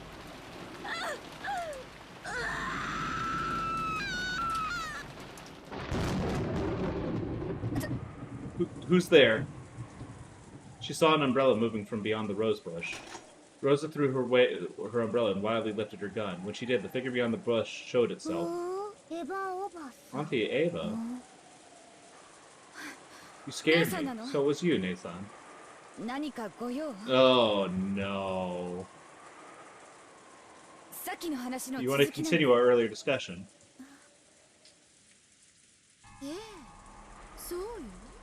Yes, that's right. A discussion about Father's gold. Please restrain yourself in front of Maria. I've been keeping my promise, okay? I won't get in the way of your scheming. Scheming? What's that? Whatever you're thinking of, that's up to you. No desire to get in the way. So please, not in front of Maria. As long as I get my share, that will be enough. Okay, so now it's like, well, impossible for Ava to have been, like, away. Your share.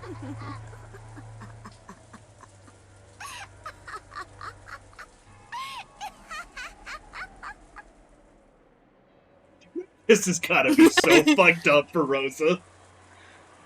Ava started laughing in a creepy voice. Rosa was startled, but Maria stared blankly. Then Maria said just one thing. You're a witch. Wait, who are you?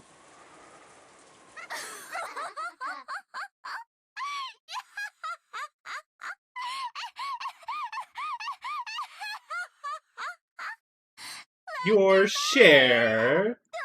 Who would give that to you? All of that is mine. It all belongs to me, the Golden Witch, Beatrice.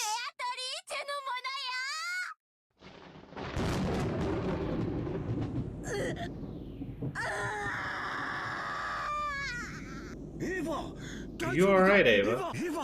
Ava! Hold on. Don't let go, so that I don't get taken away by someone who isn't me. Keep on holding my hand. Don't let go. This is fucked up. When did you ever work hard? You never worked hard for anything. You were always hiding in our shadows. You always ran about from shadow to shadow without fighting. And yet, you really think yourself qualified to ask me for that Ushiromiya family gold. All of that is mine. It's all mine and mine alone as the head of the Ushiromiya family and the new Golden Witch, successor to the name of Beatrice. Beatrice. It's Beatrice! Mama, Beatrice! Frolicking around, Maria jumped at her mother in ecstasy. Rosa treated Maria cold-heartedly and raised her gun high. You're Nason, right?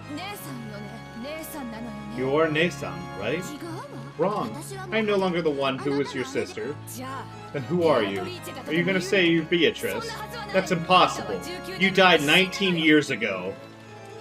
Yeah, you were definitely dead. After all, I clearly saw that your head was smashed. I can remember your insides flowing out like it was yesterday. How could you be alive right now? I don't know, you didn't remember the last time you talked with this bitch.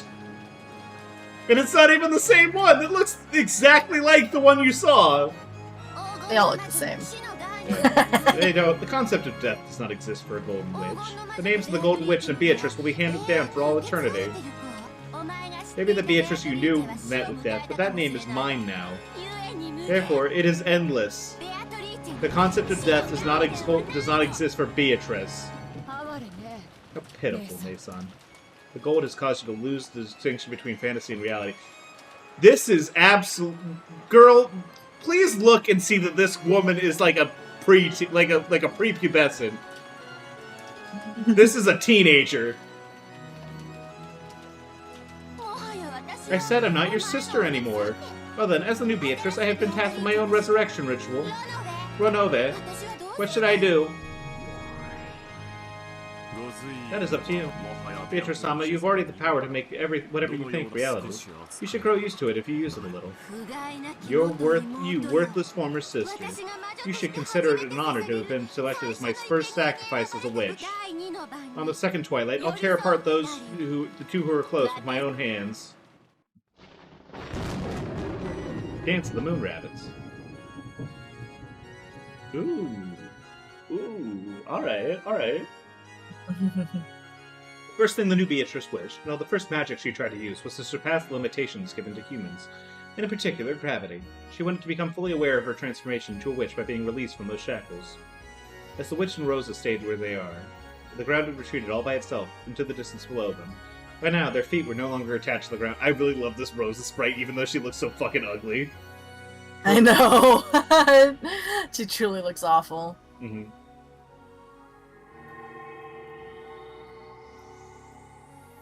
Rosa finally realized the ground hadn't retreated into the distance below her, but she and the witch had been sucked up into the rainy sky. Whoa! I want Maria to be looking at this like, it should have been me, damn it! It should have been me!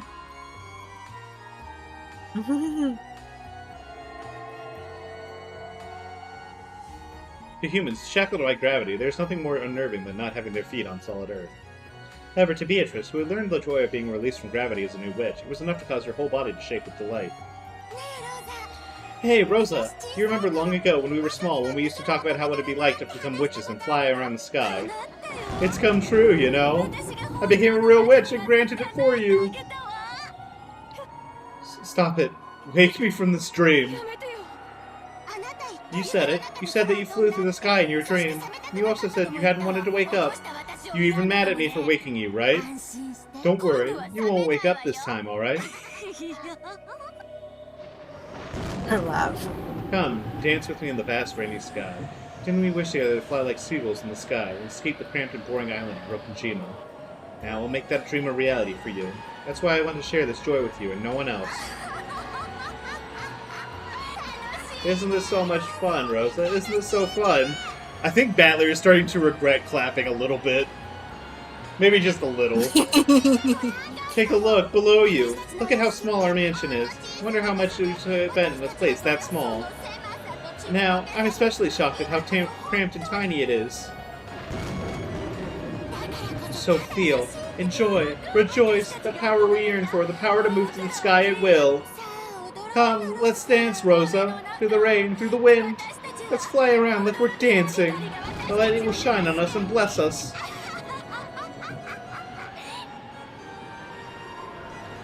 The witch and Rosa were like leaves fluttering around in a whirlwind. As the rain pounded upon every part of their body, as the lightning occasionally shone upon them, they shook with the joy of being released from the ground. However, it was only that way for the witch.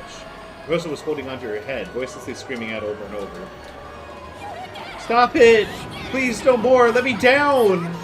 You're right, it's more fitting for humans to fall on the ground. Then why not go back there? A slightly displeased expression rose to the witch's face when she realized that her own joy was not being shared. She decided to listen to her former sister's request. Yep. The whirlwind that had been making Rosa dance around grew weaker and stopped. In other words, Rosa was once again bound by the restrictions of gravity as a human. Following the laws that were originally correct, Rosa began to descend towards the ground upside down. No, she began to fall. Oops. That's right, if I don't take her down the right way, this is what happens. The witch hadn't intended to send Rosa plummeting, but she still wasn't used to using magic. Well, after plummeting about 100 meters into a rose bush as a very, very natural result, Rosa died instantly. The witch hadn't intended to kill her, so she willed for Rosa not to die. When she did, cold butterflies coiled around Rosa's body, reviving life at just that life, just as the witch had wished. Rosa's body, which had laid out a radial carpet of fresh blood, rapidly returned to normal. The broken and crushed bones returning to normal. The torn and smashed flesh returned to normal. How easy it was to break things in this world, and how difficult it is to fix them. Anyone can take a life, but no human can revive a lost life. By surpassing the irreversible, one proves that they have surpassed humans. This surely gave her a much, much greater realization that she was a witch than flying through the sky had. Awesome. I can even revive an ended life. Of course, Beatrice-sama, you were already an endless witch. To live and to die, to bring to life and to kill, all of it repeated endlessly. Beatrice-sama, as the endless witch, you are the queen who controls the cycle of life and death. One time I dropped a goldfish bowl. The fragile and beautiful bowl broke, and I couldn't put it back together again. That cute pop-eyed goldfish would never swim for me again after it landed on the floor. No matter how much I cried, the servants shook their heads, saying that broken things and dead things can never be revived. That's when I learned, you know? You mustn't break things. You mustn't kill people. After all, you can't fix them. So if you could fix them, then you wouldn't get in trouble for breaking them, right? Not sure that's how that goes, but alright. Awesome, awesome, awesome, awesome!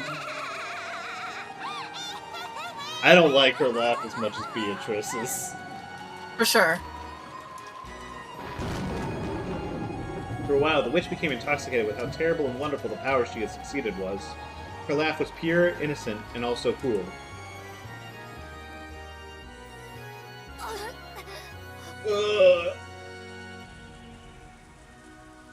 Even though Rosa had been revived, she let out a cry of anguish at the pain from her fall. The witch had landed in front of her and held out her hand. It's so awful, bad. awful laugh. Like, at first I'm like, it's not as good. Now I'm like, God, awful. I didn't think flying around the sky would be so much fun. Sorry, I'm really sorry. I didn't know that humans could die so easily. But I brought you back to life, so you're fine now. So get up, okay? Play with me some more, okay? Awful. Just awful. Oh, you know what? I'm like, if this character's gonna keep... If like, she's gonna keep laughing like this, I think I might just hate this character based off that alone. True. What were those dreams you told me about when you were a kid? Go ahead and tell me about all of them without holding back. As I am now, I can make anything come true, no matter how absurd. I can let you drown in an ocean of jelly. I can swallow you up in a mountain of cake. I can even make you grow butterfly wings and let you fly around the garden. I'll do them one after another. Let's start with an ocean of jelly, okay? Stop. Rosa was once again thrown into high to the rainy sky. However, the sky wasn't filled with raindrops, but with drops of orange juice. She looked down, Rosa had to doubt her eyes. The rose garden had disappeared, and the ground spread out beneath her. It was like a pastel-colored jigsaw puzzle. It was from the dream she had talked about when she was young, an ocean of jelly. The black part was coffee jelly. The red was... Wow, what an efficient use of a color filter. The red was strawberry. The yellow was pineapple. The green was melon. The white part apple, perhaps? Did Rosa even have time to think something like that? Rosa fell towards that multicolored ocean.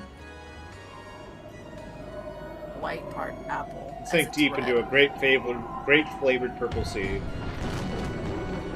It really was an ocean of jelly. It had no bottom. As Rosa sank, she sought to discover a school of transparent fish swimming through the grape ocean jelly. They were probably made of grape skin. And she sank on, deeper and deeper, as deep as the Mariana Trench. Compressed tight by the water pressure of the jelly ocean, her ribs crushed and crunched as her spine snapped and cracked. In the end, she had become a small, frail meatball.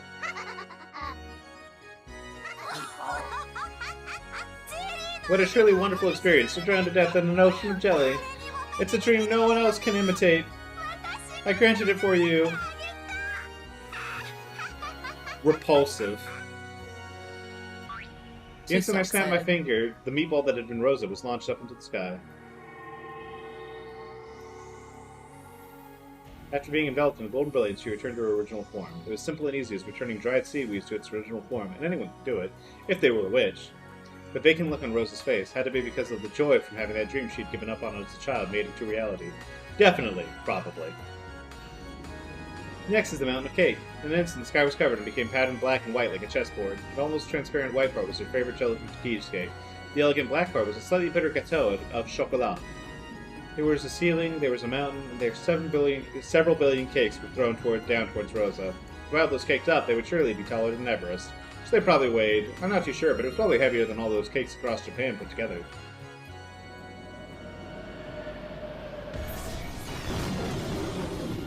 Death by cake. I tell you what, this Rosa bitch just can't keep getting fucked with by witches. True. So as a very natural result, Rosa was crushed to death. In less than a second, her bones broke throughout her body, and her insides were all smashed and forced out, like split slop. You know, like those new games they've been coming out with. Yeah. Those soup slop. Wow. Like Fred slop. Yeah, an even greater number of cakes had piled up on top. God. And Rosa had ended up as a layered jam wedge between the cakes. She became a thin single hair and was probably smashed out like the area of a tennis court. The world had swallowed up the cake, was once again absorbed by golden flesh. And, as though it had all been a dream, Rosa was revived once again. Of course, it definitely wasn't a dream. She had been revived after dying. At that point, death, which most humans have only had to experience once after they are born, had already been experienced repeatedly by Rosa. In other words, she had gone through that which humans cannot, that precious experience of dying more than once. Oh, I'm just the worst. Isn't this fun, Rosa? Isn't this fun? I'm gonna start clicking through her laughs. They're awful. Go ahead. Next is the butterflies. Look, please have mercy. Ah! Okay, a little bit better than mine. No way! Let's play more! Let's play more! Laughing innocently, she pointed her golden staff at Rosa as she begged for mercy. When she did, Rosa glittered gold and rapidly began to shrink. She shrank down to the size of a real butterfly. Then golden wings sprouted from her back, and she joined her fellow gold butterflies. However, while a human body could withstand this wind, it was a different matter for a butterfly's body. The gold butterfly, Rosa, was invited to dance by each gale of wind. She spun in circles around the rose garden.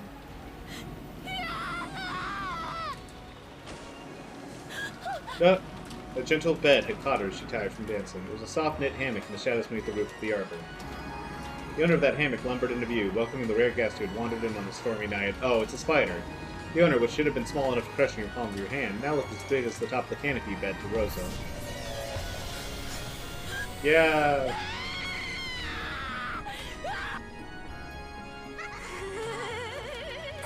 What a klutz, you got caught in the spider's web. This time it's a dance with a spider. That takes me back. Remember the times we'd find a spider webs and play around by throwing pebbles at it? I've heard that spiders don't chew their prey, but insert their venom, and then when the insides melt into a sticky soup, they suck it out. Hey, Rosa, remember how we throw butterflies into the spider webs on purpose and play around by seeing how the spider would attack? That's awful. That's a fucked up thing to do as a kid. Yep. You don't remember, do you? This happened before you got into grade school. You'll be able to see it up close this time, you know? Very close. Oh, God, it's like it's getting worse every time. Have mercy, Nason. Help me, Nason.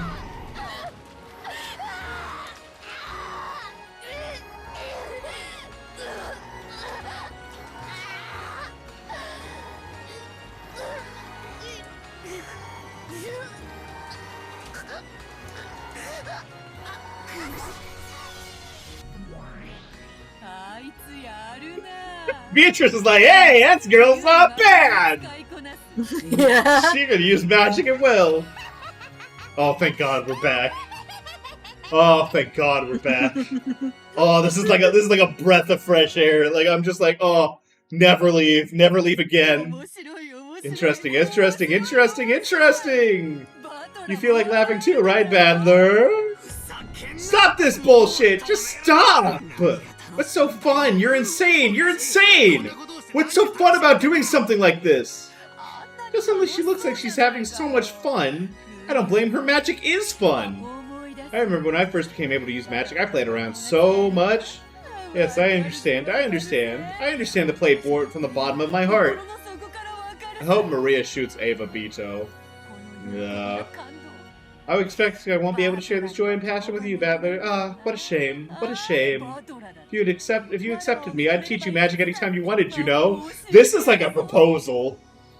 This feels like a proposal. Like, let's be fucking witches together, Battler. Is like...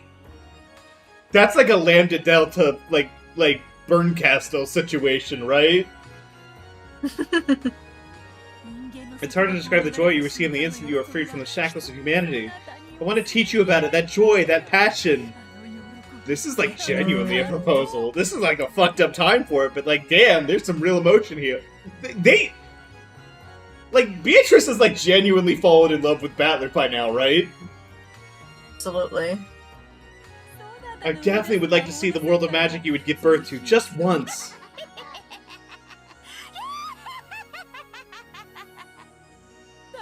You're starting to enjoy yourself, right? You started wanting to use magic, right? No, this is fucking awful. It's pretty fun to be a witch, you know? Just for you, I'll teach everything. About the joy of flying together in the sky, about the joy of diving together through the sea. I'll teach you the excitement that you feel, the instant you surpass the bounds of humans and see how wide your world stretches. Wouldn't that be fun?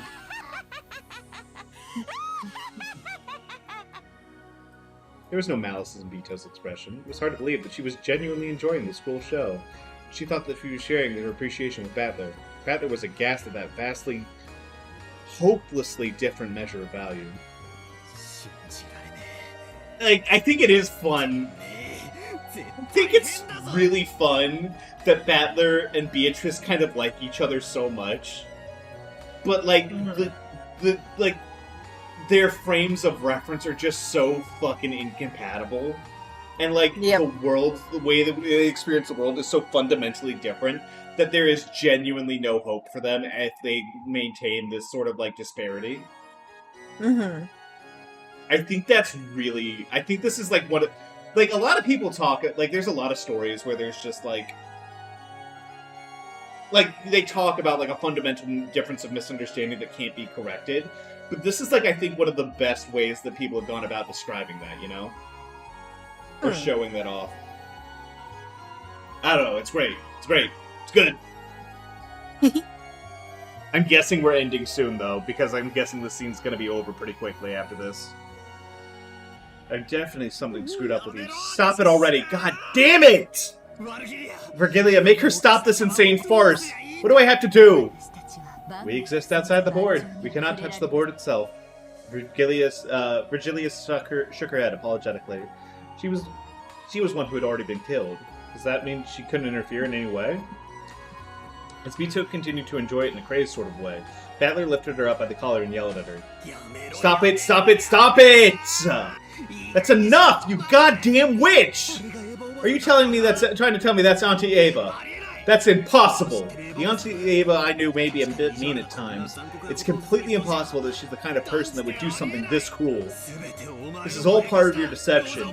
Don't toy with Auntie Rosa! Don't toy with Auntie Ava! Stop this farce right now! But I already said it's not me playing with Rosa anymore. I told you, that's the new Beatrice. Is it really so cruel that you have to squeal like that? You're also pretty fond of stuff like this, aren't you? You actually have just a bit of interest in magic and... Ouch. Battler going back to the usual. What was that? The first time Battler slapped Bito across the cheek. She's just like, I don't know how to process this emotion. This has never happened to me before, and I've never even entertained the idea that this could happen. Yep. Bito didn't know why something like that would be done to her, and a stunned expression rose to her face. Battler found that expression even more unforgivable, and he roared.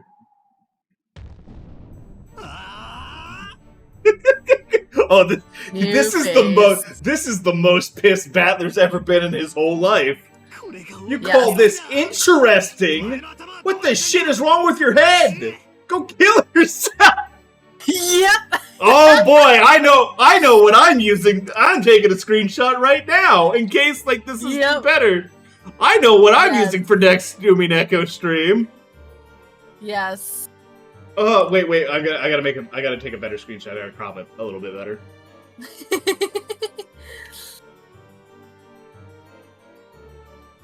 There, perfect. Oh, wonderful, wonderful. Slice the top of your head off and try looking inside. You'll definitely find that the insides have been completely removed. This is also good. I like the hit of not just as good as ending go kill yourself. Yeah, go kill yourself. So good. Oh, this is so good. Slice the top of your head off and try looking inside. You'll definitely find the insides have been completely removed. Right, make her stop it right now. Make her stop this disgusting farce. I'll never forgive you. How dare you do something so cruel? I've sometimes thought that you're a bit of a funny person, but I'll never make that mistake again. You're just a monster who's nothing but cruel. Don't show yourself in front of me. Never again. I won't accept you. I won't talk with you. I don't even want to look at your face. Get through to you? Don't show yourself in front of me. Just fuck off!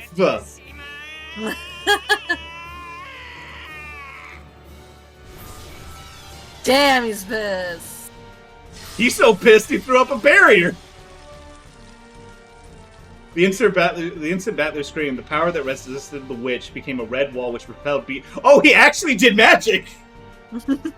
Well, that's a problem for him! Which repelled Bito, knocking her back onto her butt. The fuck?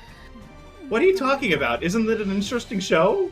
She spoke as though making an excuse. The person those words were directed at, Battler, was no longer there. His figure had suddenly disappeared into the darkness. Bito pouted her lips and continued trying to explain herself. It's not like I completely don't see where you're coming from, but this is nothing more than an innocent prank, right? No matter how she kills, that person will be brought back to life in the end, right? Aren't humans creatures that are fine with anything as long as it ends well? Right, Master? It's not something to get so angry about. I just want Vergilia to even, like, as an even longer lived witch, to be like, nah, you're just fucked up, you're just fucked up, homie. That shit's fucked. That's an evil thing you're doing. She was hoping for approval, but Vergilia simply faced her with an indifferent expression. To Bito, at that moment, even an exasperated face would have seemed better. I have nothing in particular to say. If you think it is fun, you can keep watching as long as you want. Call me when it's over. Damn. She's like, oh, wait, maybe I am fucked, actually. Wait, like, she's like, hold up, wait a second, oh. I will erase my form until then. Following Battler's lead, Vergilia had hid herself in the darkness. Left sitting there on her own, Bito didn't have a clue what was going on. She felt like she had been made out to be the bad guy. It's because you are. It's because you are the bad guy, Beatrice. What's so wrong? It's an interesting show, isn't it? It might be a little vulgar, but it's fairly interesting, isn't it? Right, Renove? Something to get mad about, right? Something interesting for you, milady. It's not necessarily interesting for Battler-sama. Does he really hate me that Aw. much? Aw, she's like crying. she's actually crying. Yeah. This is like a really fun like the kind of like inversion where it's like Battler turning away and like Beatrice is the one who has to chase now is like such an interesting dynamic for the couple. Well, certainly we are playing against each other. It's true, we're enemies, but is our relationship really so bad that we can't laugh together and entertain? She is really like kind of head over heels. Like she is like genuinely like, ooh, this is really fun. But is this so? Can't laugh at entertainment? Since I plotted him together with Battler, I thought I could at least laugh together with him. Does he really reject me so much that we can't even do that? He doesn't have to accept that I'm a witch. The point of the game is to compete over that. Also, saying he won't look at my face, he won't talk to me. Oh. She is like genuine. Face.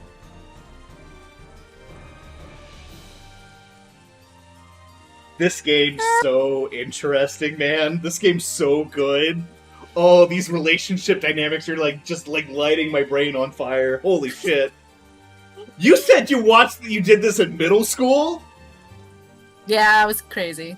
This is like, okay, so like listen, I've been through a lot of like knowing what I know about like what my like kind of like foundational media has done to me. Doing this in middle school must have been crazy. Like you must have been like your life must have. There were like two incredibly different paths for your life that diverged when you played this. This is fundamentally altered the trajectory of your life, I think. Oh man. Surely ignoring me is going too far. Am I really hated that much? The moves you have made thus far are certainly worthy of hatred, my lady. Even a demon such as myself can slightly understand Battler's. even the demon's like, dude, that was fucked. I wonder if you cannot understand that because you are especially thick-headed, my lady. You're fucking stupid. Even demons know. Even demons know. Shut up, shut up, shut up, shut up, shut up! Why don't you disappear too? Yes, certainly. Then if you would excuse me. Fuck off! Even Renobe hid himself in the darkness and Vito was left alone. The only one in the rainy rose garden. No one will play with the lonely witch. Because no one will play with her, she was a lonely witch. What's going on? Why won't anyone play with me? Am I really that weird? That cruel? Yeah, you're... Beatrice, I like you a lot. You're a freak, dog. You're built Oh, different. yeah. You're not normal. I just feel like... What do you feel? I just feel like I don't remember that face much. No, the one she was just making. You know what? If it became more common, I would be like kind of shocked, and I think I would like it less. Yeah, no. It's gotta be rare because that's like the most genuine like human emotion, like the most like sad and regretful she's ever been. It's fun. Isn't this fun, Rosa? Isn't this fun? Hey, how should we play next? Of course, I'll play with Maria too. Oh no. Okay. Let's all have a friendly walk together. Let's swim in a pot of boiling chocolate. Let's have a picnic in a cake-raising oven. Ugh. Awful. Miserable laugh. Hey, imagine, Hey. like, I just like the idea of Beatrice being like, so hey, you're going a little hard with this right off the bat, and I know I gave you my powers and all, but like maybe I should have given you a couple like guidelines or something. Listen, my boyfriend's like really pissed at me right now, so could you quit this? Could you knock this the fuck off, please? Like, listen, I get it. This is great, but like, wrap it up. Let's wrap it up. And Beatrice, behind the witch who was continuing her spree of tragedy, Vito showed herself. Her expression was very rare for her. It was kind of restrained, somehow unreliable, miserable. Oh, it's the predecessor, Beatrice-sama. Were you watching? The power of magic is truly wonderful. Until now, I never thought it would be so fun to be reborn as a witch. It's like a playtime that never ends. Come, let's play together, predecessor-sama. But wait, first wait for a second, okay? The two of them were cooked to death in the oven, so I have to revive them again. Oh. They're like bread rising because of yeast. Like cookies expanding in the oven. Hey, listen to what I'm saying. Well, isn't that enough for the sacrifice of the second Twilight? Of course, I mean, it isn't specified how you kill them, but, maybe you shouldn't toy with them any more than that? What are you saying, Predecessor Sama? I heard from Renove a short while ago. The magic was much, much more wonderful, cool, and self-indulgent. And she's like, shit! Wow! Oh, and you fucked her up! Yo, she's just sitting here like, oh no, oh god, no, oh, he's never gonna give a shit about me. Oh, fuck. Oh, I'm so screwed. Halloween party with candies poured out of 6 people's stomachs. How truly wonderful. As for me, maybe I'll act out Alice's tea party. I just like to be Beatrice in this moment and just have this realization of like, oh god, oh fuck, oh god. Oh fuck. Oh no. I'll invite everyone to a tea party to help us celebrate a happy birthday and entertain one by one with my magic. I wonder if I can do it as wonderfully as you. I wonder if I can be cruel in my own cute style. Now that I think about it, did you catch it? No. This one or like the one previous? There was a very quick moment. She had a different face. I didn't see it. I'll see if I can find it. You keep going. Okay. Now that I think of it, all fairy tales are cruel, aren't they? Now that I'm a witch inside of one of those fairy tales, I finally understand. I wanted to be like, okay, I'm taking my name back, I'm taking my powers back, your laugh sucks. You're making my boyfriend hate me? Fucking knock it off. I'm, slightly of the opinion that in the past, I, too, might have gone a little too far. This is the funniest Beatrice has ever been, actually. This is genuinely, like, this is the funniest Beto moment I think I've ever seen. I'm dying here, dog. I sent it to you. Okay. I need you to see her face. This is when she went pop. Yeah. My cute pop style. Mm-hmm. Yep, that's exactly when she said it. Isn't she so cute? It's so incredible how Beatrice is realizing that, oh my god, I was cringe in real time. Yeah, Dagger, you're super right. You're super right. Funny! This is also really funny. I'm definitely using this as well. Might have gone a little far on that one, buddy. That's my bad. Oh, it's good to have a little elegance. Understand what you're saying, Predecessor Sama. But there's one thing I do understand. No matter how hard I try now, I'm no match for how cruel you are. You're so much... Like, it's just like everyone... Like, this girl who's being, like, turbo cringe and making everyone hate you, being like, you know what? You're the GOAT. I'll never have anything compared to, like, how fucked up you were. That would be crazy. You're the best. And you're just like, oh god. Oh no. Everyone hates me. Oh god, everyone hates me. I've got to try much, much harder. I've got to become more cruel and become an excellent golden witch. Sure, babe. Like I said, you've already done enough here. Yeah, anyway, this is my order as your predecessor. That's enough for the second Twilight. I'll show you how it's done. Stand back and watch. Yes, Predecessor Sama. And then she's gonna summon the girls, and she's gonna be like, that's it? That's fucking it? That's boring. Can't wait to see what brutal, cruel, disgusted method of killing you'll use. The new witch pitched the side of her skirts and gave a graceful bow, stepping back as an expectant gaze rose to her face.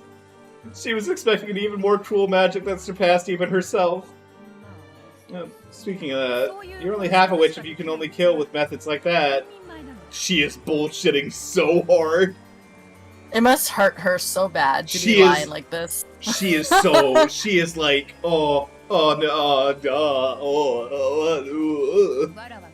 Sucks I being shall a show you an teacher. elegant way to Sucks kill. being so down bad. Worthy of the Golden Witch. This is what being into a man will make you realize that you are cringe. When Vito waved her pipe, 7 colors of smoke poured out, reviving Rosa Maria. Compared to how the new Beatrice had done it a short while ago, it was slightly gentler. It was probably gentler than how Beato herself had done it up until now. Rosa's conscience had already grown dim from the pain of so many repeated deaths. Even so, she pleaded that her daughter be spared. Please, have mercy. Even if it's just Maria, have mercy. You still like witches, kid? It's so over for Maria. And like Beatrice is like, damn it, this is the kid that I like too. Yeah, I think this is like the first time Maria's actually been Like targeted, like, getting killed. Yeah. Yeah. My disciple just acted without restraint for a bit. Like she's so like, this feels like an awkward VTuber apology thing for like having like gone a little off the deep end, or like accidentally like linked or like posted some guy who's said like a ton of slurs in like the recent past or something like that. Just like maybe fucked up a little bit there. Really sorry guys. Not what It's I wanted. so specific. Move on. Forgive me.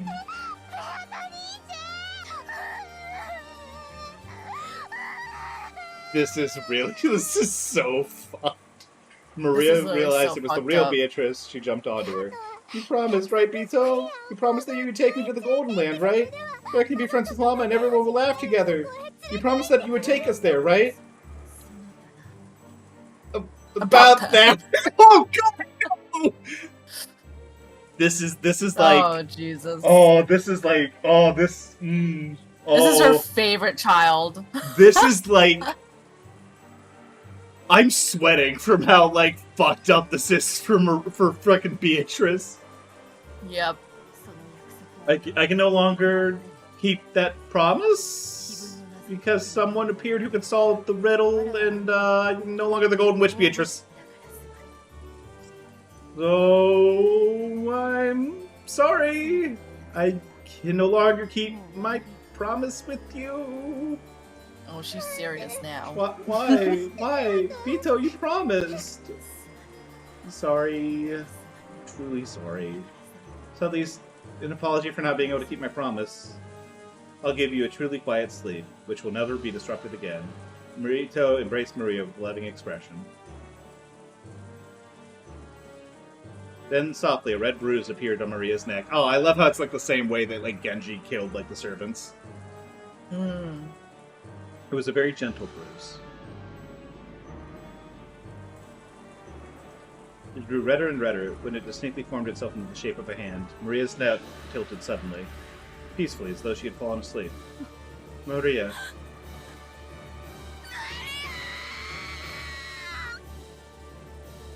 Probably should have done Rosa first. You know, I'm not trying to say anything here about what like clearly you realize that you got a couple things to work on, Beatrice, and like I appreciate that you're taking steps. I think Maria would have taken it worse if her mom died, though. Yeah, maybe. Sorry, I want to apologize that you were sacrifices for the second Twilight. That's simply your fate. However, I must apologize for the vulgar way in which you were offered as sacrifices. This is your final sleep. Never again will it be disturbed. I'm kind of shocked. Well, I guess it makes sense that she would not have the gun on her at this point, but like, I'm surprised that I am not seeing like bullets, like Rosa's not just like shot, bam, while like walking towards her. Mm-hmm. Vito softly, gently lifted her fingers, though touching the empty air in front of her nose. When she did, a light breeze lifted up, making Rosa's body dance lightly like a feather. Then Rosa's body floated lightly, and there was a garden fence with its sharp spear-shaped prongs. What? You couldn't do that for You couldn't do that? You couldn't do the fucking bruise shit for Rosa? What's wrong with you? It ain't about her, The alright? spear of the fence pierced Rosa's medulla oblongata. Benevolently, without toiling her, in a single blow, Rosa's life was snuffed out. Compared to the earlier innocent yet cruel events, her end was surprisingly tame. It looked just like a doll shaped like Rosa was leaning against the fence, but she had passed away. There's the gun. Okay. So, if we're looking at this from a realistic perspective, it's just like Rosa beat Maria to death and then like slipped and fell back in like horror and then like fell onto the fucking like the fence. Like that's easy for Battler actually. And Maria? Well, like she like had like was like trying to reprimand because it was like her neck got snapped, right? Mm-hmm. It was just like one of those things where like she was like beating Maria because she wouldn't stop, and like it just kept going and going and going, and then she like hit her in such a way where like it snapped her neck. So yeah, that's actually super easy for Battler to explain. He's not gonna like doing it, but no, that's pretty much how you do it. Beto acted proud, but the new witch wore a blank expression, almost as though this was an anticlimax, and she was forthright with that opinion. Bro, you're kind of lame. that sucks. Very different from the person Renove told me about. Well, you must use magic with dignity, you see. If it's too much... if it's too undignified, that isn't very... This is so funny. But you can do wonderful things endlessly with this magic. Boring. No complaining. The path of a golden witch cannot be completed in a day. You are still incomplete until you finish the 10th twilight. For now, stay quiet and follow my instructions. Alright? What happened to your answer? Your answer. Fine. Better, much better. Well, there's still much to do with the resurrection ritual. You still have to kill 5 people. You should do it without toying with them too much. With beauty and dignity. And with at least a little decorum, alright? Renove told you about how I did it. That was a bad example. You mustn't use that as a model. Listen, I'm different than I was like 2 days ago. I've changed. I've fallen in love with a guy who's, thinks that was cringe. I don't really get it, but now I have to, engrave that into your heart. Yes, predecessor Sama. Good answer. Renove, the 7-6 of Purgatory, arise. Not your furniture anymore. Renove, right here. This is for the proud, right here. Up until this point, I've done things a little flashy, but, well, the dignity of the Golden Witch is also important, and this is like the best sequence. Like I'm having the most fun here. The amount of joy in my heart. As Renove chuckled at Bito's uncharacteristically flustered speech, just like, Renove, do you think you'll like me again after this?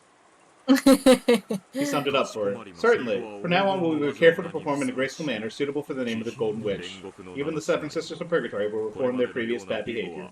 We shall espouse to perform our tasks in the quickest possible manner. Would that be acceptable, milady? That's it, more or less. Everyone, take it to heart. Alright? Yes, certainly. That is all I wish to say. You may leave now. Certainly, if you will excuse me. I can't believe Battler is actually fixing her. And I think Beatrice is definitely making Battler worse. But I think that Battler is also fixing Beatrice in a really embarrassing way. This is super. If the other witches found out about this, she would just die.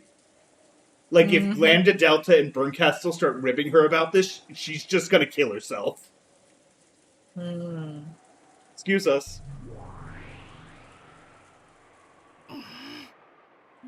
Well, that's all I want to say. So, take care as you continue, alright? Go with dignity and, decorum befitting the Golden Witch, alright? Do your best. I will be watching over you. Acting unsure until the very end, he communicated only that to her, became a group of golden butterflies, and ran the fuck away. What a loser. It may be fitting to say that she disappeared in a hurry because she was having trouble maintaining the conversation. After that, all that remained was Maria's outstretched body presented by the rain, and Rose's body propped up against the fence and gazing up at the sky, and the figure of the witch. Show some decorum, you say. Her expression looked just a little bored. It was a popping sound. It was probably her clicking her tongue. What a boring person. And suddenly, Mhm. okay, I do kind of like this. Like, as much as I kind of hate Ava Beatrice, I think that she kind of sucks. I Yeah. think that like it's very important to like as we have show Beatrice going through this character development, and as her like relationship with Battler is becoming more and more important to her, and it's like to the point where it's being prioritized over like the game itself, right? Mhm. Like it's kind of important that we have a new figure come in to like kind of take up that mantle of like instigating force and like thing to be acted against. Mhm. And Yeah, this I little agree. and this little bastard right here is exactly what you need. I just wish her laugh didn't suck so bad. I love her staff. It's really good. Leaving that last sentence behind, she too vanished into thin air. Nice. Wow. Umineko. What a good Umineko. Chapter 3 is really good. Like, Hmm. in hindsight, Chapter 2 was like kind of sucked a little bit. Like, there were a lot of really good moments in it, but overall, I'm just like, comparatively, this is like blowing it out of the fucking water. Crazy, isn't it? Alright. My theory about removing stuff fell apart. Yeah, the moment that Yeah, Maria picked the bucket. well, you know, I loved sitting this entire stream and just smiling. yeah. Yeah. Alright. Thank you guys for coming and showing up. Umineko remains great as always. This is like seeing Beatrice being like, oh no, I was cringe. Oh no, I was cringe. I was cringe. I was cringe. No, I can't believe I was cringe in front of my crush. Hmm. Deeply hilarious. Oh, and Melanie's still going. We're gonna go ahead and raid Melanie then. If she still keeps going, it's kind of late for her, isn't it? No, that's fine. If she, all that matters is getting there to Melanie. What she decides to do after that, fuck it, whatever. I'm fine with it. Anyways, thank you so much for showing up, everyone. We'll see you later. Bye bye. Bye bye, decadent.